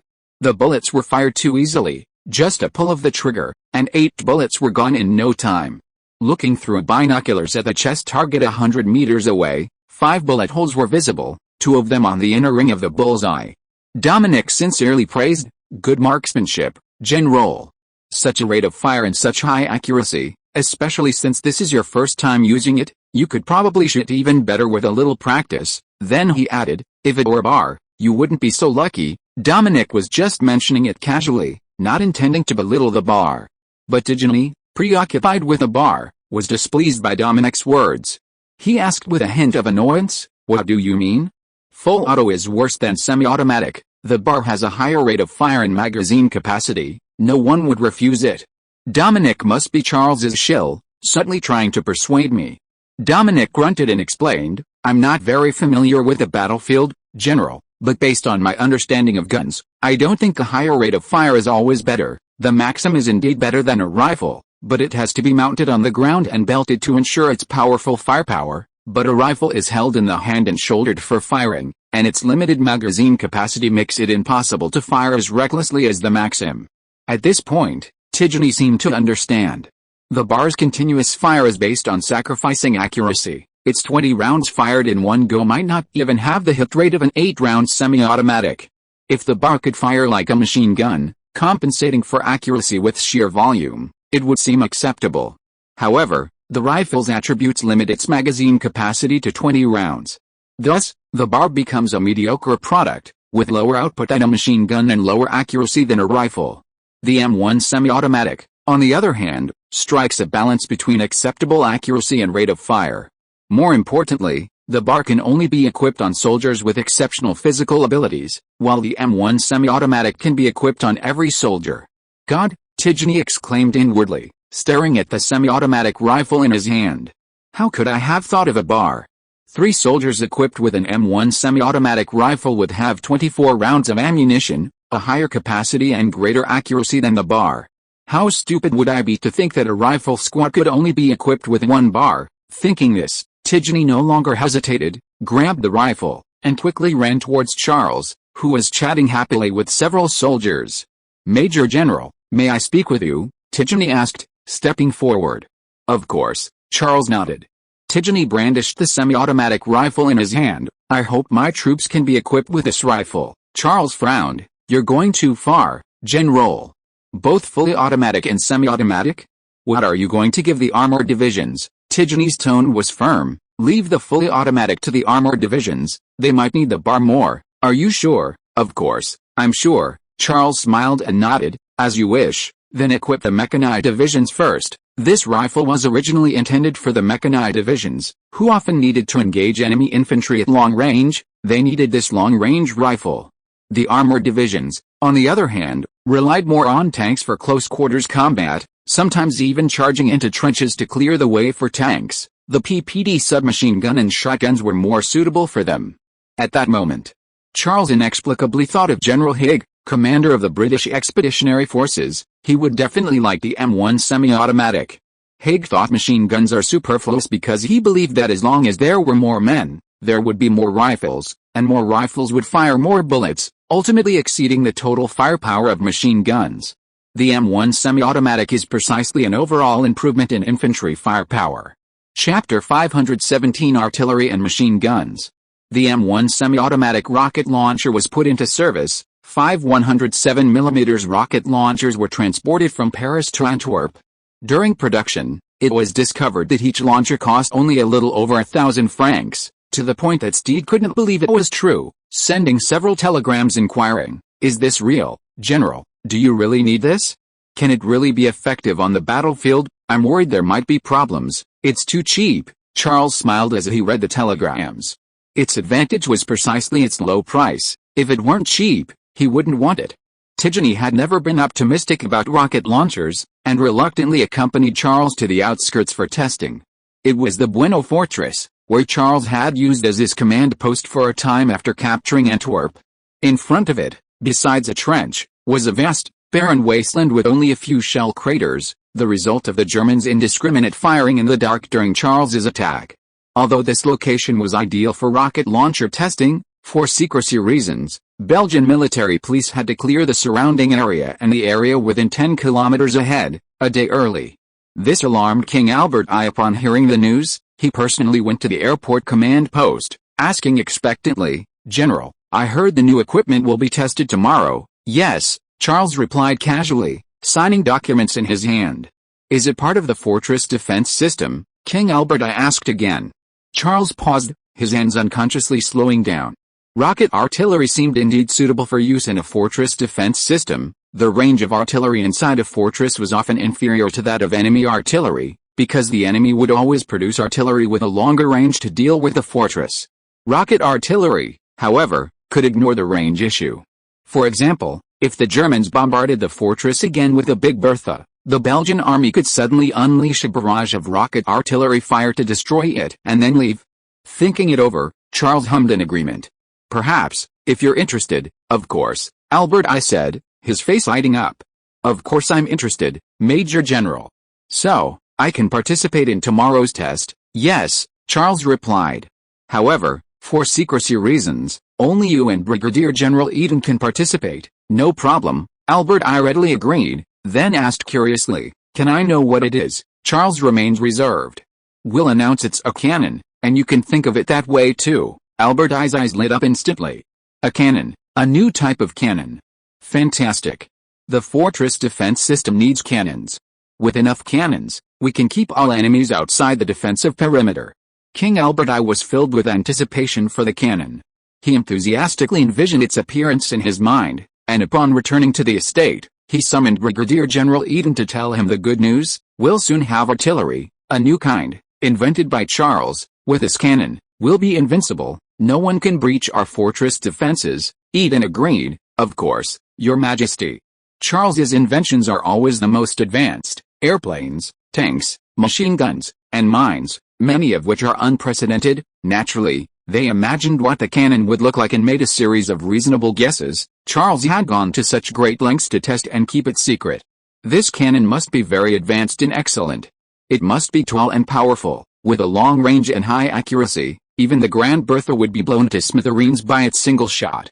It shouldn't be large, because Charles said it could be used in fortress defense systems, meaning this cannon could be installed inside a fortress. Albert's only concern was its price, because Belgium's budget was tight. He didn't know that this was precisely the only thing he didn't need to worry about. The next day, when they saw the rough, low-lying water pipes at the Bueno Fortress, the stark contrast left them speechless. Albert I didn't even believe that was what Charles had intended to demonstrate that day. He asked Charles, Major General, where's the cannon you were talking about? Charles nodded towards the pipes. What you see is what you see, Your Majesty. Albert I's mouth dropped open in astonishment. Although he repeatedly told himself that this was equipment developed by Charles and that it must have amazing features, his disappointment was still evident on his face. Brigadier General Eden, however, was somewhat suspicious. Could this be another kind of secrecy by Charles? Just showing them something to fool outsiders, and then testing the real artillery after they left? Yes, that must be it. Tigeny was completely out of it. His mind was still on the M1 semi-automatic rifle, pondering how to use it on the battlefield. Soon, under the scornful gazes of the crowd, the soldiers loaded rockets into the rocket launcher.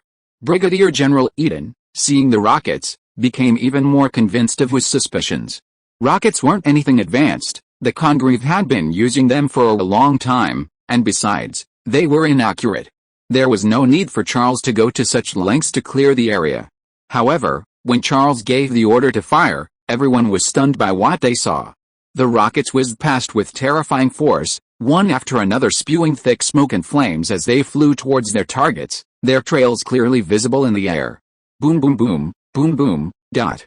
After a burst of fire and explosions, the rockets created a barrage of fire several kilometers away, instantly engulfing several small trees in the target area in smoke.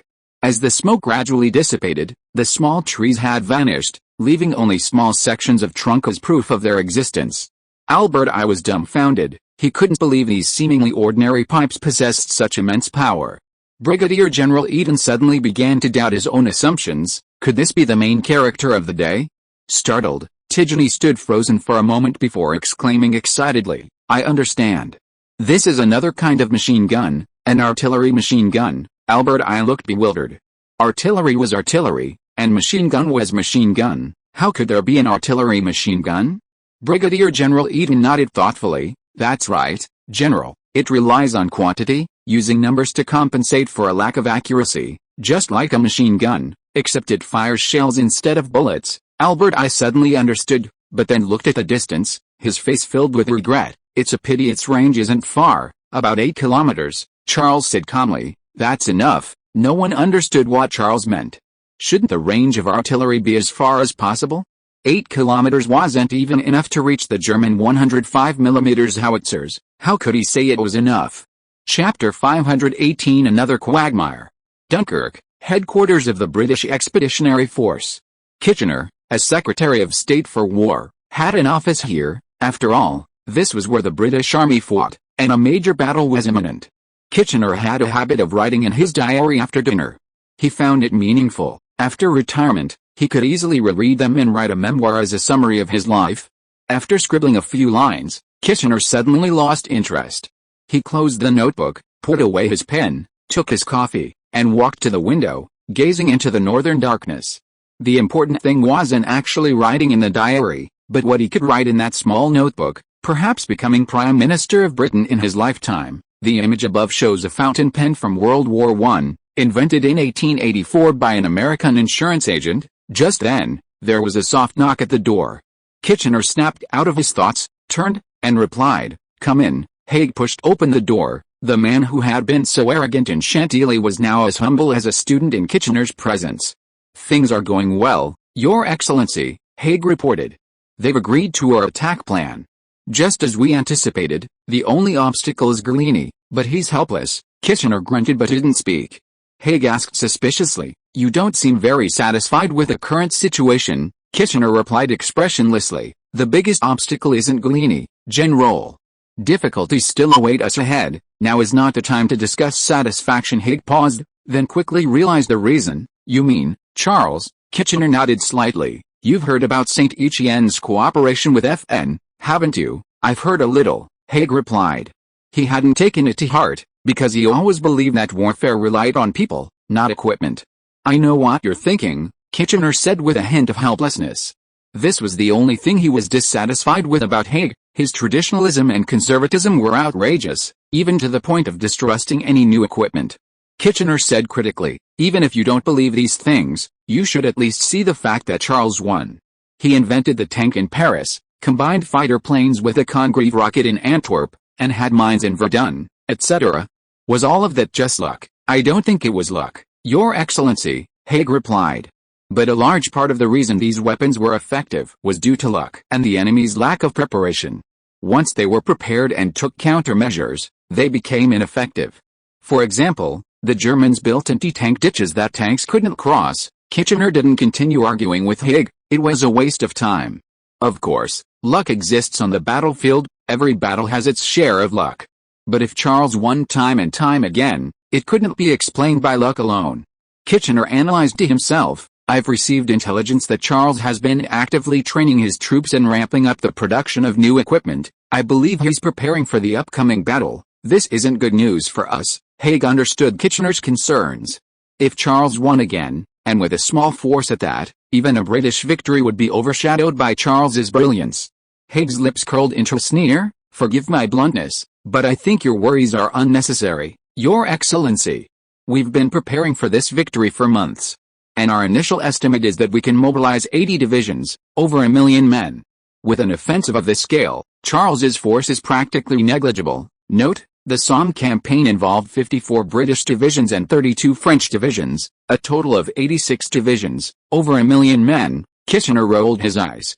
The key wasn't the number of troops that could be mobilized, but the magnitude of the results achieved with such a large force. Could you, like Charles, penetrate Antwerp, recapture a third of Belgium, and capture hundreds of thousands of German soldiers? Kitchener, of course, wouldn't say that. To do so would be to slap Haig in the face. He knew Haig was that kind of person, a believer in overwhelming force, convinced that sheer numbers could crush all obstacles. Kitchener changed his approach, "But just in case, we should give Charles a challenge, a surprise." "What do you think?" Haig's eyes lit up. He had no objection. Charles was currently dealing with Tigny's persistent questioning. "I think it's more suitable for equipping mechanized forces, General." Back at headquarters from the training ground, Tigny's mouth barely stopped. "Armored forces have tanks. They can get close enough to the enemy quickly to fire.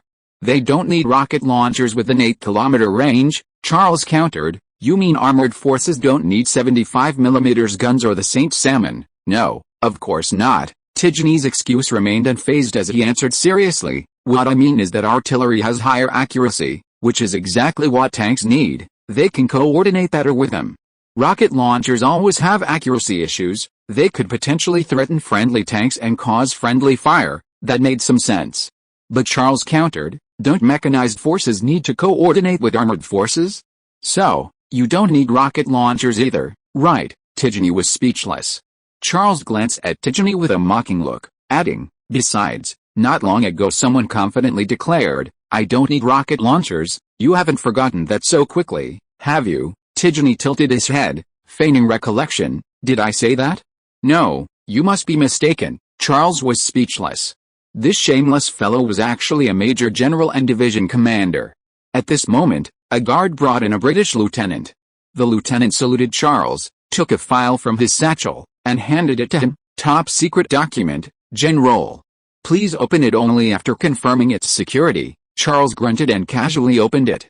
Charles's command post was absolutely secure. Everyone had undergone rigorous testing and even had their movements restricted, and were not allowed to leave or contact others without permission. The British lieutenant saluted and left. Charles looked at the file, exclaimed and frowned. Tigeny's curiosity was instantly piqued, and he leaned closer to take a look. It was a battle plan. He flipped through the document again, then looked at Charles in shock. They actually ordered us to attack Namur Fortress. Charles nodded. This was unexpected. He had always assumed that the Battle of the Somme was about to begin, and dozens of divisions, numbering over 1 million troops, would be deployed there to launch the attack, and he would be no exception. Now it seemed the British would rather he be bogged down in another quagmire. Chapter 519 Double Blow. Namur Fortress is unsuitable for armored attacks, Tigeny said anxiously. In fact, it's unsuitable for our troops, including mechanized units. This had been discussed before, given that Namur Fortress was right in front of the Antwerp defense line.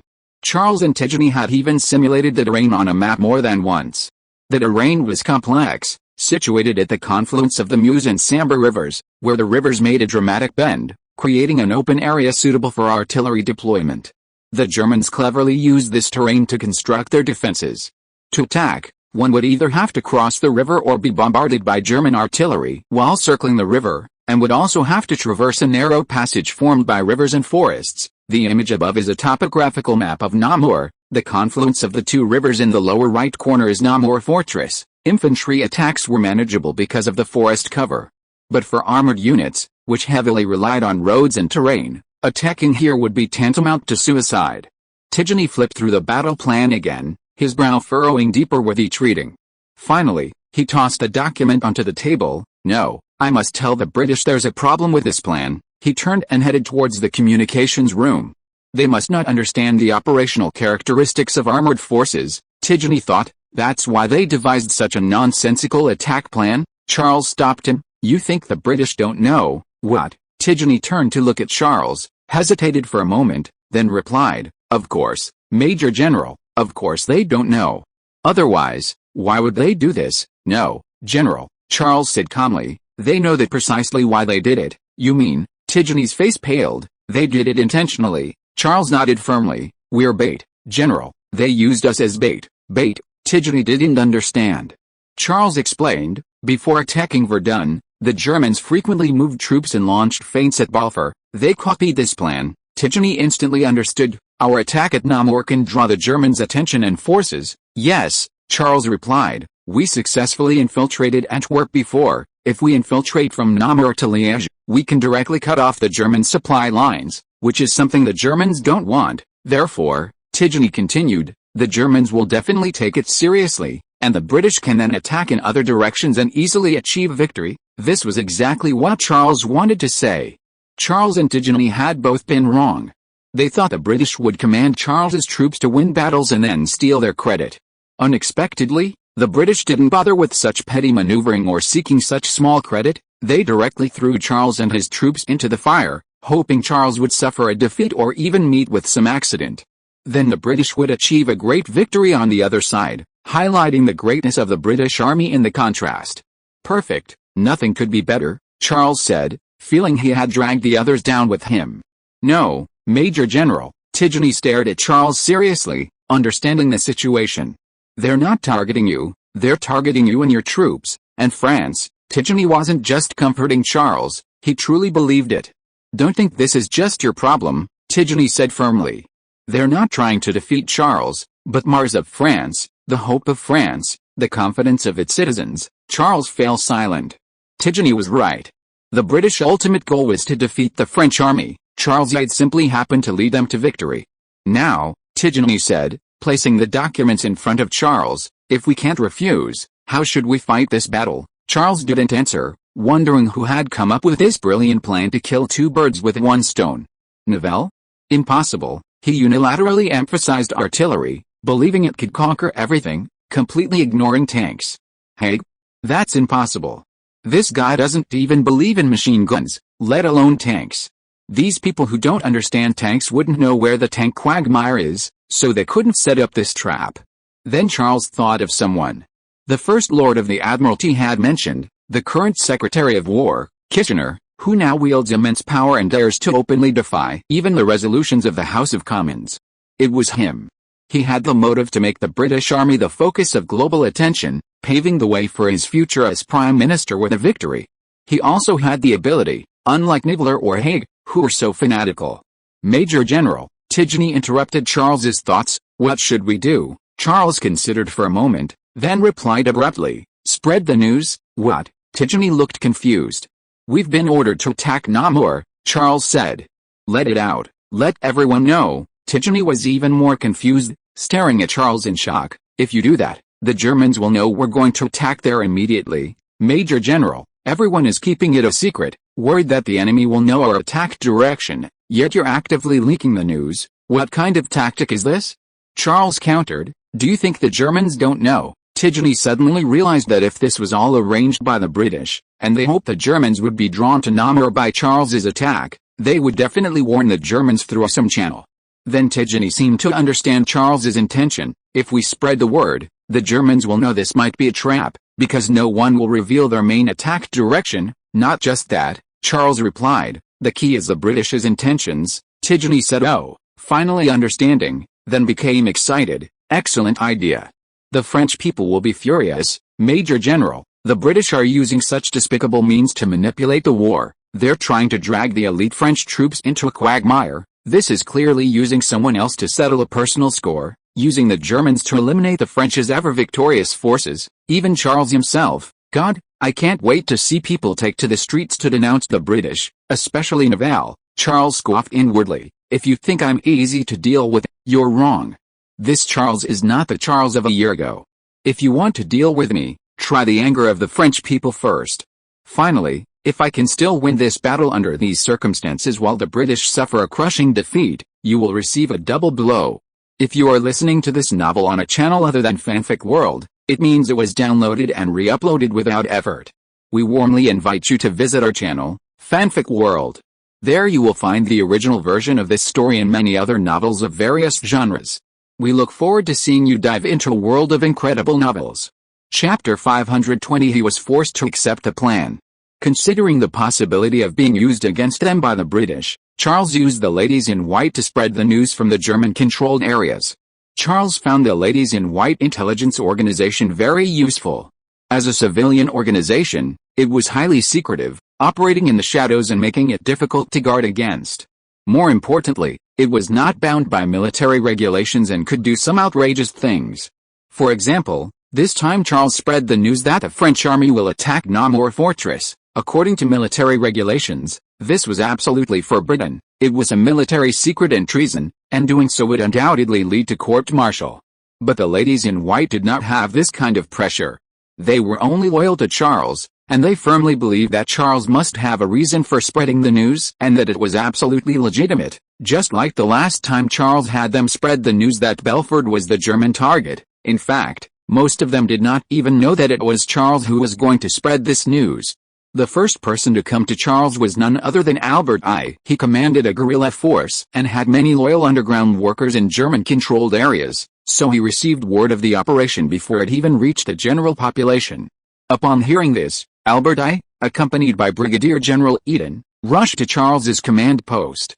As soon as he saw Charles, he excitedly asked, "So, our next target to recapture is Namur?" Charles feigned ignorance. "Who told you that?" "The Germans," Albert I replied. "They say their intelligence units learned of this operation plan through special channels." Charles firmly denied it. "No, that's not true. It's a rumor, Your Majesty." "Is that so?" Albert I couldn't hide his disappointment. He had planned to discuss the plan to attack Namur with Charles and how the 1st Special Reconnaissance Corps should coordinate with Charles's forces. Then Charles added, "If there are any attack plans, I will certainly inform you, Your Majesty." After all, We need your and Brigadier General Eden's cooperation. Yes, Your Majesty. Albert I nodded helplessly. I understand. As he left the command post and got into the car returning, Albert I couldn't help but sigh. Namur is a crucial point in the fortress defense system. I thought we could recapture it soon and form a new defensive line with Antwerp. Brigadier General Eden grunted in agreement, glancing back at the command post as the car started moving. Your Majesty, do you believe Charles? Of course. Albert I looked at Eden in surprise. He wouldn't lie to me. He paused, then added, just as he said, he needs our cooperation. Lying wouldn't benefit him. I know, Your Majesty, Brigadier General Eden replied. Charles is a trustworthy friend. Under normal circumstances, he wouldn't lie to you.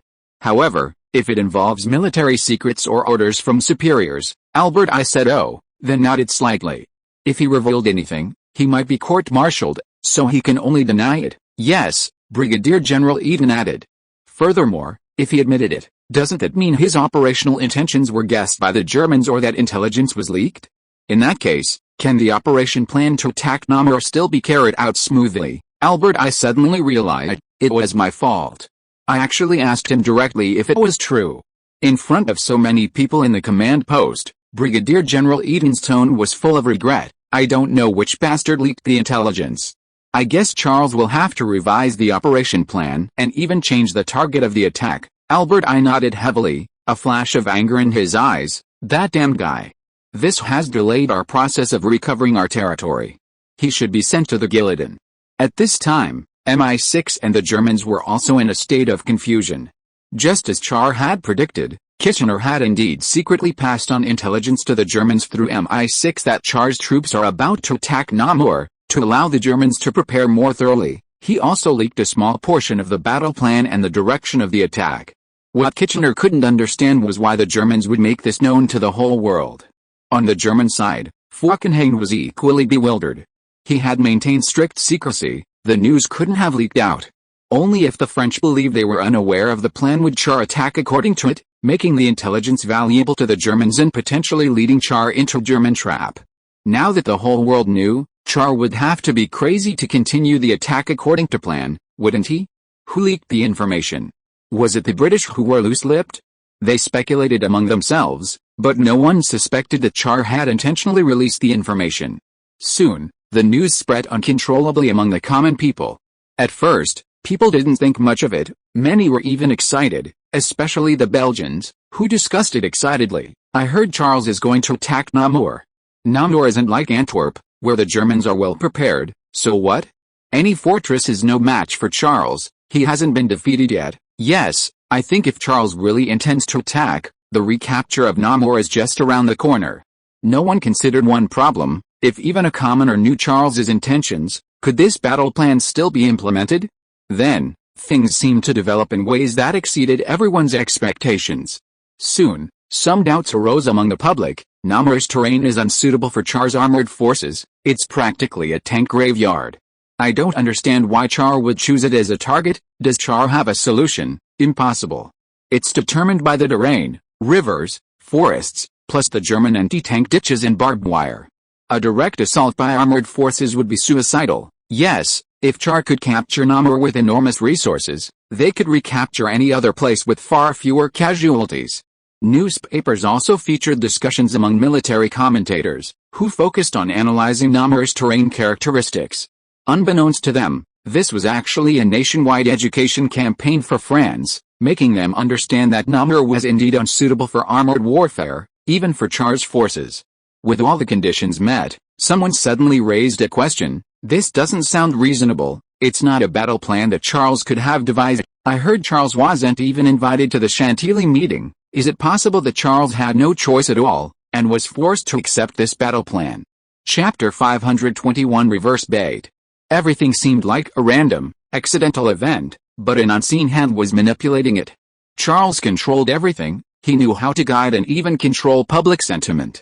The news and questions weren't disseminated through the Le Petit Journal and Le Monde, but through contributions from certain well-known military commentators to other newspapers, and the lady in white swaying public opinion. The more people thought about it, the more plausible it seemed. The rumors became increasingly believable, eventually forming a complete chain of evidence that corroborated each other. Soon, The connection between Commander-in-Chief Neville and the British was exposed.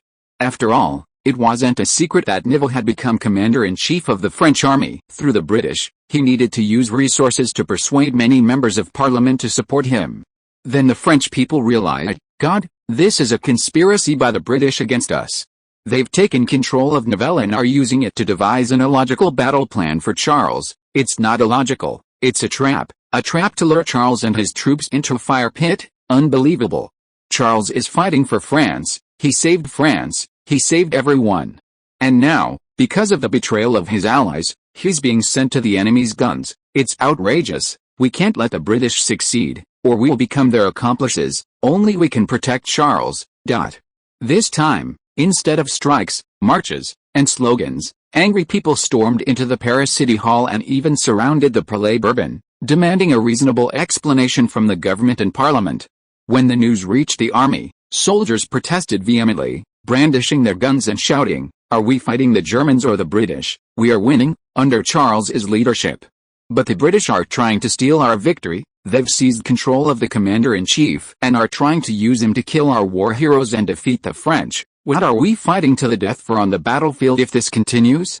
We should fight the British first and show them we're not to be trifled with." The French Parliament and government were in chaos. They were innocent, they knew nothing of the operation. Some had heard rumors but didn't realize it was a trap set for Charles. They're insane. They actually want to use the Germans to kill Charles. Perhaps we shouldn't have compromised with the British. We should have known that this would happen if Neville became Commander-in-Chief. The British supplies aren't free. Their ultimate goal isn't just to defeat the Germans, but also us. Seeing the situation spiraling out of control, Neville hastily stepped forward to explain. He published articles in the newspapers, answered questions in Parliament, and spoke publicly. Things aren't as you think. We do have an offensive plan, but it involves military secrets and cannot be made public. This is a rumor spread by the Germans to sow discord between Britain and France and create internal conflict within the Allies. Please believe me, Britain is our staunch ally. They would not do such a despicable thing. At the same time, Neville issued another order to Charles. The offensive mission is cancelled. Everything must be kept secret. Charles smiled slightly when he saw the order. He knew he had succeeded. Neville's position was being questioned.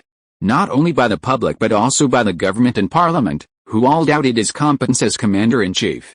The British were disgraced, and even British soldiers were disgusted by the move.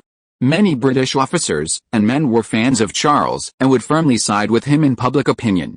Even those who weren't fans, reasonable people, believed that they shouldn't plot against their allies before achieving final victory. It would only please their enemies and hurt their own. More importantly, the Germans generally believed that Charles's forces were no longer capable of attacking Namur. Fantastic, Tigny exclaimed upon seeing the telegram. They finally cancelled the damned plan. Charles grunted, his fingers tapping rhythmically on the table, but he didn't reply. Tigny sensed something amiss and looked at Charles with suspicion. You seem dissatisfied, Major General. No, I'm very satisfied, Charles replied, but you seem to have forgotten our original intention. Reminded by Charles, Tigny seemed to understand. You mean, attack Namur? As he spoke, Tigny waved the telegram in his hand, implying that he had received the order to cancel the mission, and that by pretending not to know, the Namur problem would be avoided. Charles simply replied, Namur will have to be attacked eventually, General. Tigny was stunned. Was this guy serious? How could Namur be attacked? Even if it were, it wouldn't be us. Then Charles added, but not now. He was waiting for the bait to appear. Dunkirk, British Expeditionary Force Headquarters.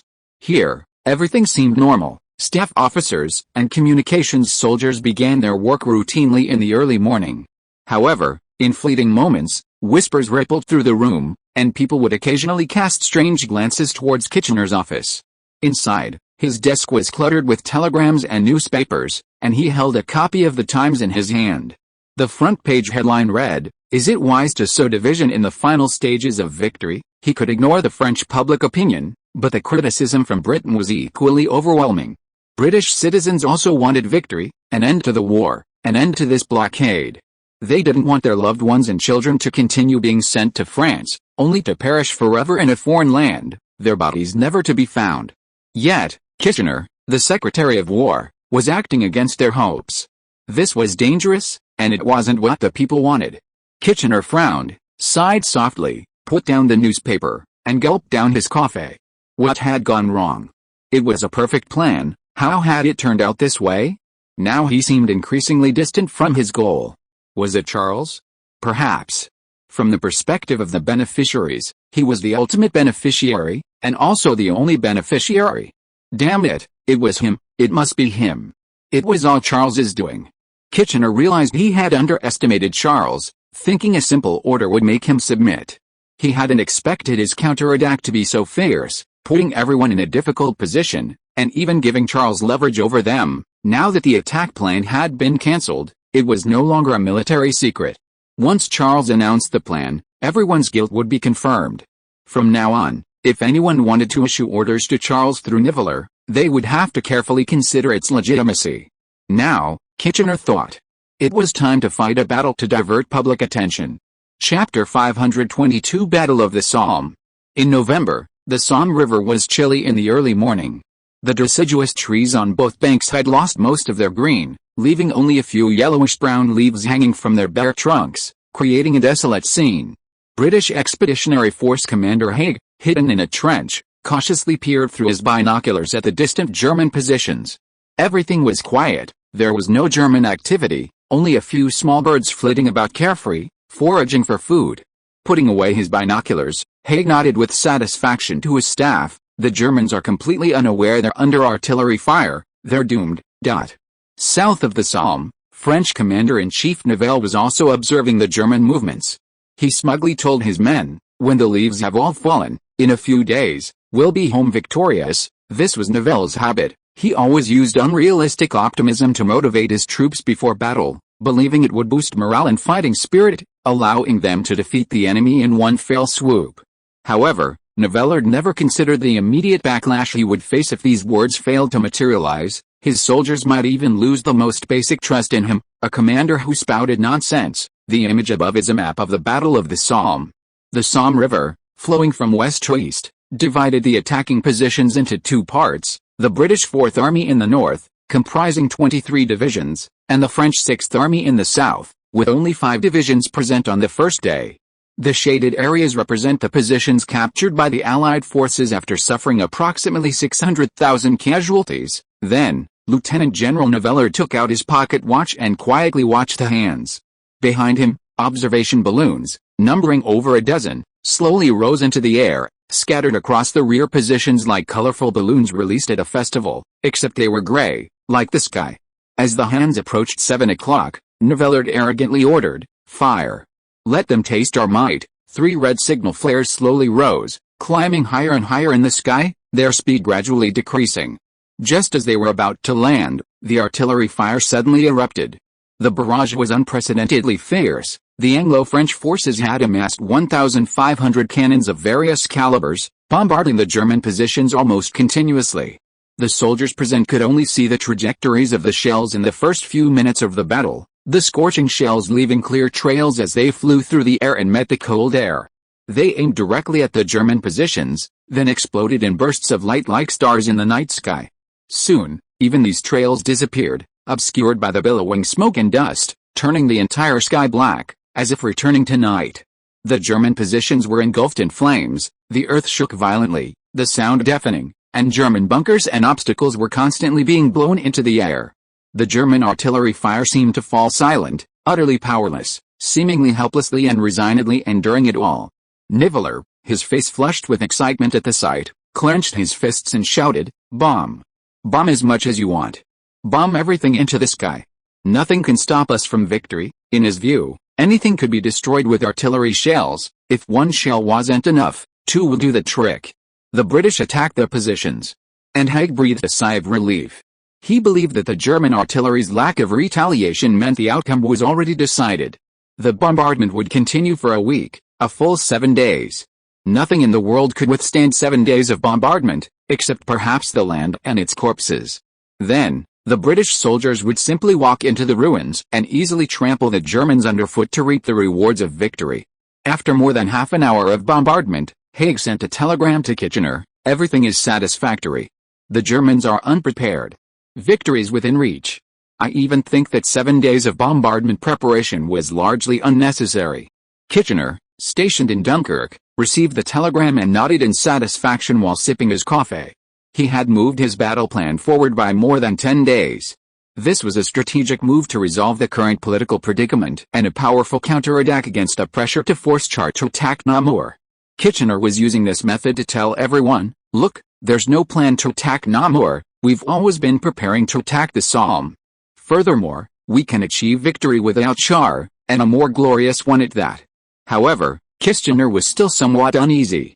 He telegraphed Haig, once a breach is made, immediately send cavalry to break through, there can be no hesitation, to achieve a more glorious victory. Capturing a few lines of defense was far from enough, they needed to infiltrate, encircle, and capture hundreds of thousands of German soldiers, just like Char had done. Haig telegraphed back, understood, Your Excellency Field Marshal, I am ready. They were indeed prepared. 3 cavalry divisions, totaling over 40,000 cavalrymen, were assembled and ready at the front. These cavalrymen would quickly break through and charge into the enemy's heartland after the attack began. However, neither Kitchener, Haig, nor Niveler grasped the true meaning of infiltration and encirclement or Char's blitzkrieg. Charles's day was counted from the sound of artillery fire, with armored units immediately charging into enemy positions and breaking through, preventing enemy reinforcements from arriving in time. Kitchener and Haig, however, believed the count should begin from the infantry attack, excluding the 7 days of artillery preparation. 7 days, enough time for German reinforcements from Berlin to reach the Somme. Charles, far away at his command post in Antwerp, also received intelligence that the Battle of the Somme had begun.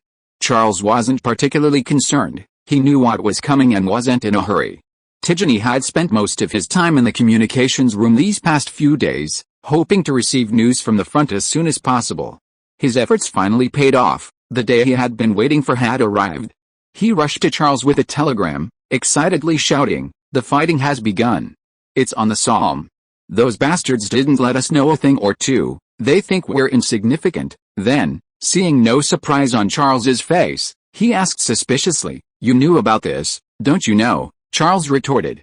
They've built several roads and railways leading to the Somme. Tigny was taken aback, he hadn't expected to be able to assess the situation at the front from this angle.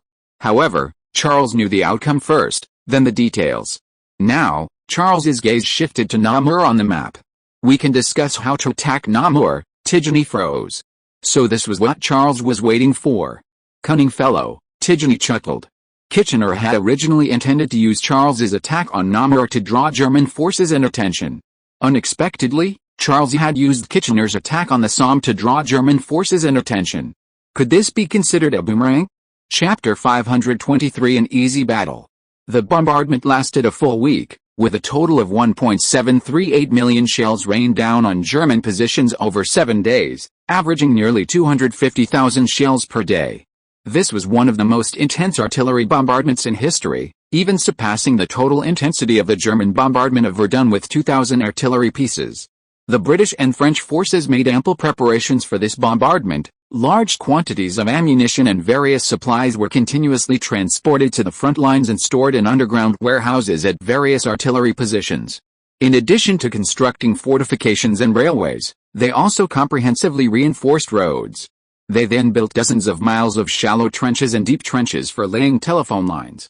Most importantly, they constructed trenches for troop concentration and surprise attacks. Note, these were primarily raiding trenches built for cavalry. Cavalry could assemble within these trenches, which were periodically equipped with ramps for attack, allowing cavalry to quickly charge onto the position and towards the enemy. However, the Anglo-French forces only focused on their own preparations. They had no interest in gathering intelligence on the German positions. The Germans had long been aware of the Allied movements on the Somme.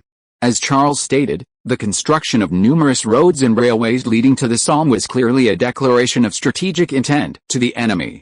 Therefore, the Germans spared no effort in fortifying their defenses, meticulously constructing a network of underground tunnels in the solid chalk soil, some reaching depths of 12 meters. These tunnels were fully equipped with kitchens, laundry rooms, first aid stations, and vast ammunition reserves. They even equipped themselves with diesel generators to provide electricity, enabling electric lighting within the tunnels. Most importantly, the Germans constructed forward positions and concealed positions. When the enemy began shelling, they retreated along the trenches to concealed positions, leaving only a small number of observers. When the enemy launched an attack, they would then move from their concealed positions to the front lines to return fire. Haig and Niveler were completely unaware of this. They only saw their own strengths and were completely oblivious to the fact that their shells were constantly bombarding the almost undefended front lines. Of the 1.7 million shells fired, the vast majority were ineffective. It was the first day of December, and the shelling finally ceased. The rising sun illuminated the battlefield where the smoke had cleared, and the German positions, after a week of shelling, were deathly silent. This greatly excited the Anglo-French forces. For 7 days, they had felt the sounds and vibrations of artillery exploding on the enemy positions while they slept at night. Although it was noisy, it gave them peace of mind. Because every shell that exploded on the enemy positions could potentially reduce their own danger. Meanwhile, the 12th Cavalry Regiment was preparing for its final charge in the trenches. "My ears are practically deafened, they're still ringing," Colonel Albert, the regimental commander, soothed his horse while comforting his pale-faced men. "Guess what the Germans are thinking?" Before they could answer, Colonel Albert answered himself, "I'm just worried they won't hear me." Then he put on a show. "Hey, drop your rifles and surrender." "Sorry, what did you say?" Bang bang, "Now they can't hear you at all." His men were amused by Colonel Albert's performance, and the tense atmosphere instantly eased. "Don't worry, lads," Albert concluded, "look at the German positions, there's no way anyone could have survived there. It was an easy battle, we're lucky, we won't have to exert much effort to get a medal." "Yes, Colonel," his men agreed. They believed it, the evidence was right before their eyes. The opposite land had been completely plowed up, riddled with craters, like lunar craters squeezed together into a jumbled mess. Then the order came down, "Prepare for battle, prepare for battle." Colonel Albert gave the command, "Mount up." The cavalrymen mounted their horses in quick succession. Some checked their equipment, some loaded their lances, and others gently reassured their mounts. "Attention," Colonel Albert reiterated, "infantry advance first. We'll come after they break through the breach." "Yes, Colonel." Time seemed to freeze. The cold wind howled across the trenches, carrying puffs of smoke. Suddenly, a sharp whistle rang out, and countless British soldiers, shouting, crawled out of the trenches. Wearing helmets and khaki uniforms, rifles in hand, they surged like ants into the no-man's land between the enemy and friendly trenches. The image above shows British soldiers and equipment during the Battle of the Somme. They raced forward, sprinting towards the German lines a few hundred meters away. If all went well, they would capture the German lines in minutes and lay planks across the trenches for the cavalry to pass through. Colonel Albert continued shouting to his men from inside the trenches, hold on, relax, focus." Suddenly, a burst of machine gun fire startled everyone, even the horses neighed in alarm. Colonel Albert's expression changed. What was happening? Hadn't they said there were no more enemies? Why was there such intense gunfire, and from heavy machine guns at that? However, Colonel Albert didn't panic. He quickly found an excuse to reassure his men. "These are our heavy machine guns." His men were skeptical. They clearly heard the machine gun fire coming from the direction of the enemy positions, bullets whistling overhead, interspersed with the screams and cries of British soldiers. The troops stirred, several cavalrymen peering out to try and see what was happening. Seeing that the situation was becoming uncontrollable, the whistle for the cavalry attack blew. Colonel Albert's eyes widened in alarm. This wasn't the plan, and it shouldn't be time for the cavalry to attack yet. There was only one possibility. The infantry had determined they couldn't capture the enemy trenches, and the higher-ups wanted to use the cavalry's high mobility to break through and create an opening. This meant it would be a bloody battle, not the easy victory they had previously anticipated. Without hesitation, Colonel Albert shouted, "Attack!" Then, he quickly added, "Cross the enemy trenches." "Attention, cross the enemy trenches." The cavalrymen, eager to see what was happening, shouted, spurred their horses, and charged forward.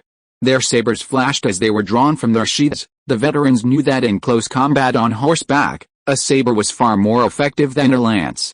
However, the first cavalrymen had barely charged out when they were driven back by a hail of bullets, leaving behind trails of blood and mangled flesh. Chapter 524 An unacknowledgeable defeat. Colonel Albert was horrified by the sight before him as he charged out of the trench. Blood and corpses were everywhere. Infantrymen, bayonets at the ready, surged forward like ants, howling as they trampled over the bodies of their fallen comrades, only to be riddled with bullet holes. Blood splattered, screams filled the air. Some, riddled with bullets, clutched their wounds and collapsed to the ground, crawling and wailing for help. Others, struck in the head, had their skulls explode like watermelons, gushing out gruesome liquids of various colors. Still others had their hands severed. Kneeling on the ground, they incredulously picked up their severed limbs, seemingly trying to put them back together. The dense bullets continued to swirl across the battlefield like a sieve. Life and death were not decided by the Germans, but by that invisible hand suspended in midair. Colonel Albert didn't hesitate. He spurred his horse forward, shouting to his men, "Advance!" Having fought in the Boer War, he knew the cavalry's advantage lay in speed. Only speed offered any chance of evading enemy fire, otherwise, a man and his horse would be easy targets. Colonel Albert kept his body low to the ground, bullets whizzing past his head and sides, the force of the wind they created and the heat of the bullets palpable. In a brief moment of swaying his horse, Colonel Albert glanced up to observe the direction from which the bullets were coming. He was astonished to find that the German positions, which he had assumed were ruins, had somehow transformed into rows of pillboxes. The enemy fire was layered. The lowest rank was at the front, with 3 or more trenches rising along the slope, each layer riddled with countless machine guns firing relentlessly. The bullets, layered in 3 levels, relentlessly pressed down on the charging troops. This was the case along the entire front, stretching for tens of kilometers. The trenches were like the Grim Reaper's scythe, reaping lives with abandon. This was wrong, Colonel Albert thought. This was charging into the enemy's guns, tantamount to suicide. We must stop. Colonel Albert turned and shouted to his men, "Back up, now!" Before he could finish, a volley of bullets struck Colonel Albert's horse. The galloping horse neighed and collapsed to the ground, the force of the impact causing it to roll. Colonel Albert was thrown violently, but his left leg got caught in the stirrup and he couldn't free himself. A scream rang out. Colonel Albert's left leg had been ripped off, twisted at an odd angle behind him and pressed against his body, while his other leg remained trapped under the horse's carcass, completely numb. The excruciating pain nearly made Colonel Albert faint. Gritting his teeth, he drew his revolver from his waist, glanced at his warhorse beside him, blood gushing from its mouth and panting heavily, and gently stroked its mane with his trembling left hand, offering broken words of comfort. "It's all right, you were brave, you did your best, you did well." The muzzle pressed lightly against the horse's head. With a bang, blood splattered, and the horse breathed its last, collapsing completely to the ground like a deflated balloon. Colonel Albert looked around. Bullets continued to whistle through the air, cavalrymen falling one after another, horse and rider. Many frightened horses reared up and charged into the infantry's lines, creating further chaos. "No one will come to save me," Colonel Albert thought. "They have too many to save, they can't possibly manage." With that thought, Colonel Albert laboriously raised his revolver, aimed it at his own head, and pulled the trigger with his last ounce of strength. In a semi-barrack bunker behind a defensive line, Haig silently observed everything through his binoculars, his face grave. Haig was quite surprised by the German resistance. He realized one thing: the command had seriously misjudged the German defenses. The German positions were not as devastated as they had imagined. The correct course of action was to immediately halt the offensive, reassess, and formulate another feasible operational plan or cancel this unrealistic plan altogether. However, he had already made his boast. Doing so would be tantamount to admitting defeat, admitting his command error, and admitting he was inferior to Charles. Especially the last point, inferior to Charles, was absolutely unacceptable. What tanks could do, cavalry could certainly do too. They had to do it. Haig gritted his teeth and order the troops to continue the attack. Yes, continue the attack. A series of urgent whistles rang out, and another group of British soldiers shouted as they crawled out of the trenches and charged towards the enemy. Unlike before, this time the cavalry attacked together with the infantry, launching a rapid assault along the Somme River from the enemy's flank, attempting to create a breach. However, all their efforts were in vain. Cavalrymen, both men and horses, were made of flesh and blood, utterly vulnerable to a hail of bullets made of steel. After several volleys of bullets felled hundreds of horses in the front ranks, the corpses of men and horses formed a barrier, preventing subsequent cavalry from advancing at high speed. Then, wave after wave of bullets would kill wave after wave of corpses, in an endless cycle. The obstacles multiplied until finally, the terrain became untenable. Telegrams flew to Haig's hands like snowflakes. The cavalry can no longer advance unless the corpses along the route are cleared. The enemy is well prepared. There's no sign of ammunition shortages. We can't attack like this. It's pointless. But Haig paid no heed. He called Niveler. How is the situation? Haig asked. Not good, Niveler replied cautiously. The German firepower is far more intense than we anticipated. We've suffered heavy casualties. Niveler couldn't understand how the Germans could still possess such firepower after a week of continuous shelling. How did they manage that? Haig wasn't concerned about avoiding these casualties. He was more worried about the news getting out to the media. This is a military secret, understand, Haig said coldly. It can't be let on the outside world, otherwise it will affect public confidence in victory, and consequently, the morale of the troops. Understood, General. Haig's words were exactly what Nivel wanted. As long as they made progress, even if it was just a small step, it would prove that their offensive plan was correct. As for the number of casualties, that was the soldiers' business, not theirs. Note, it is a historical fact that the casualties on the Somme were concealed. More than 60,000 people were killed or wounded on the first day of the Battle of the Somme, but the British and French media made no mention of this bloody massacre. 2 days later, a report was published in the Daily Express, which was extremely positive and optimistic about the war, telling people that the army was winning on the Somme battlefield. After hanging up the phone, Haig stared at the map for a while. Then, without waiting for his staff to speak, he coldly ordered again, prepare for the next attack. Chapter 525 Rocket Artillery Tactics. At Antwerp Airport, Tigny received a telegram from Gallieni and hurried to Charles. They are winning, Tigny said nervously.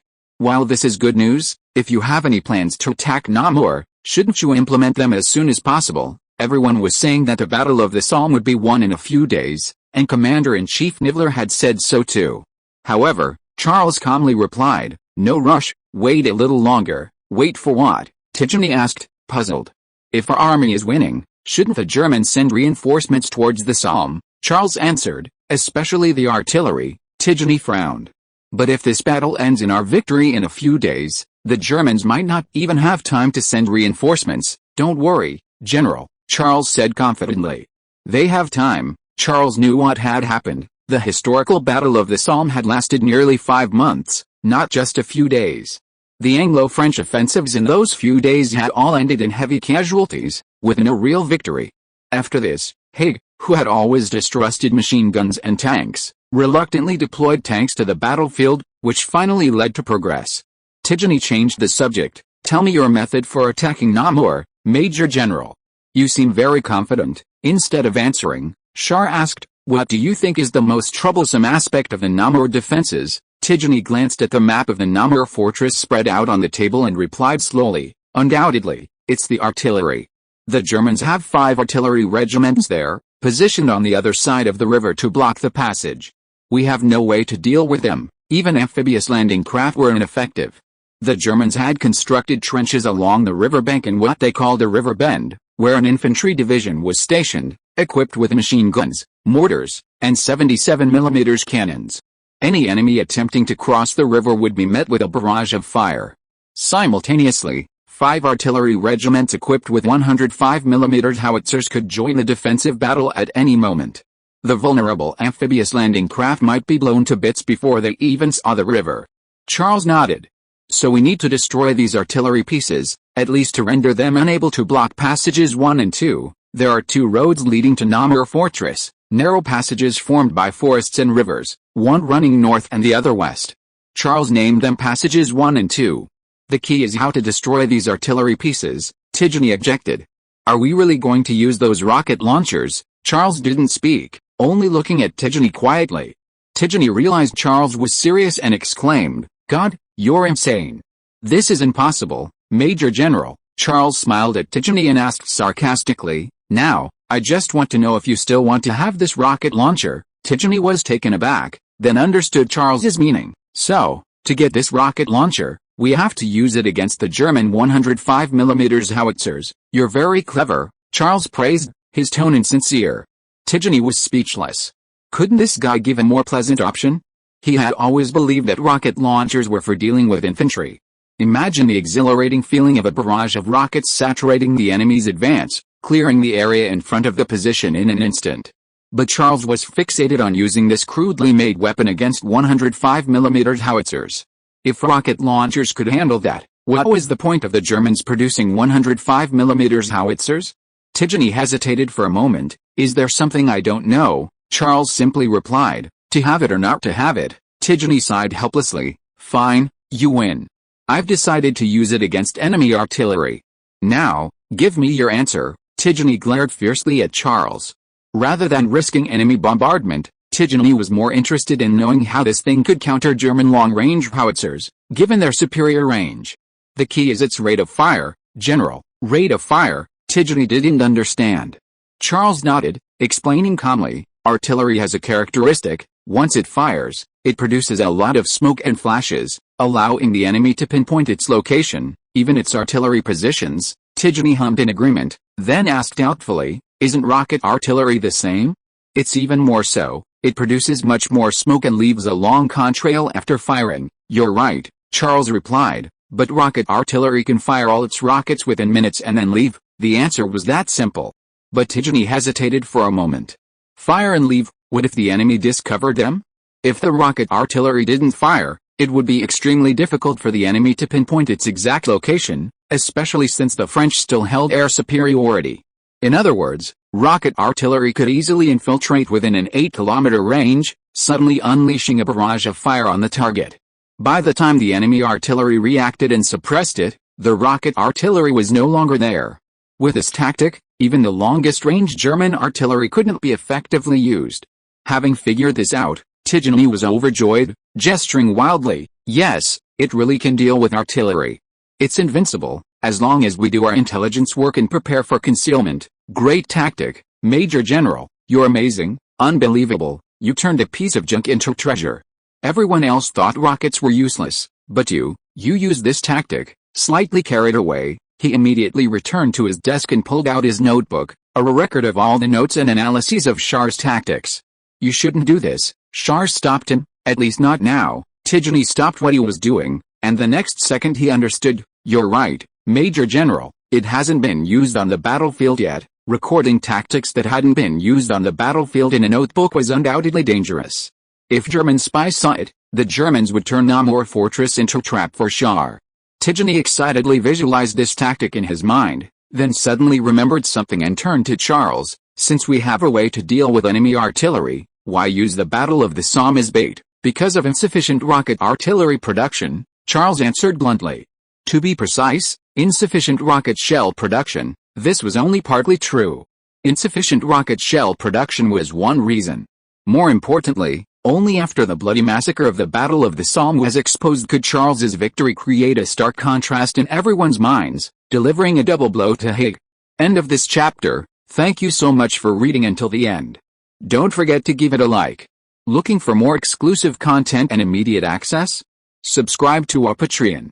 Remember, every like, subscription or donation encourages us to continue. Thank you all. See you in the next video.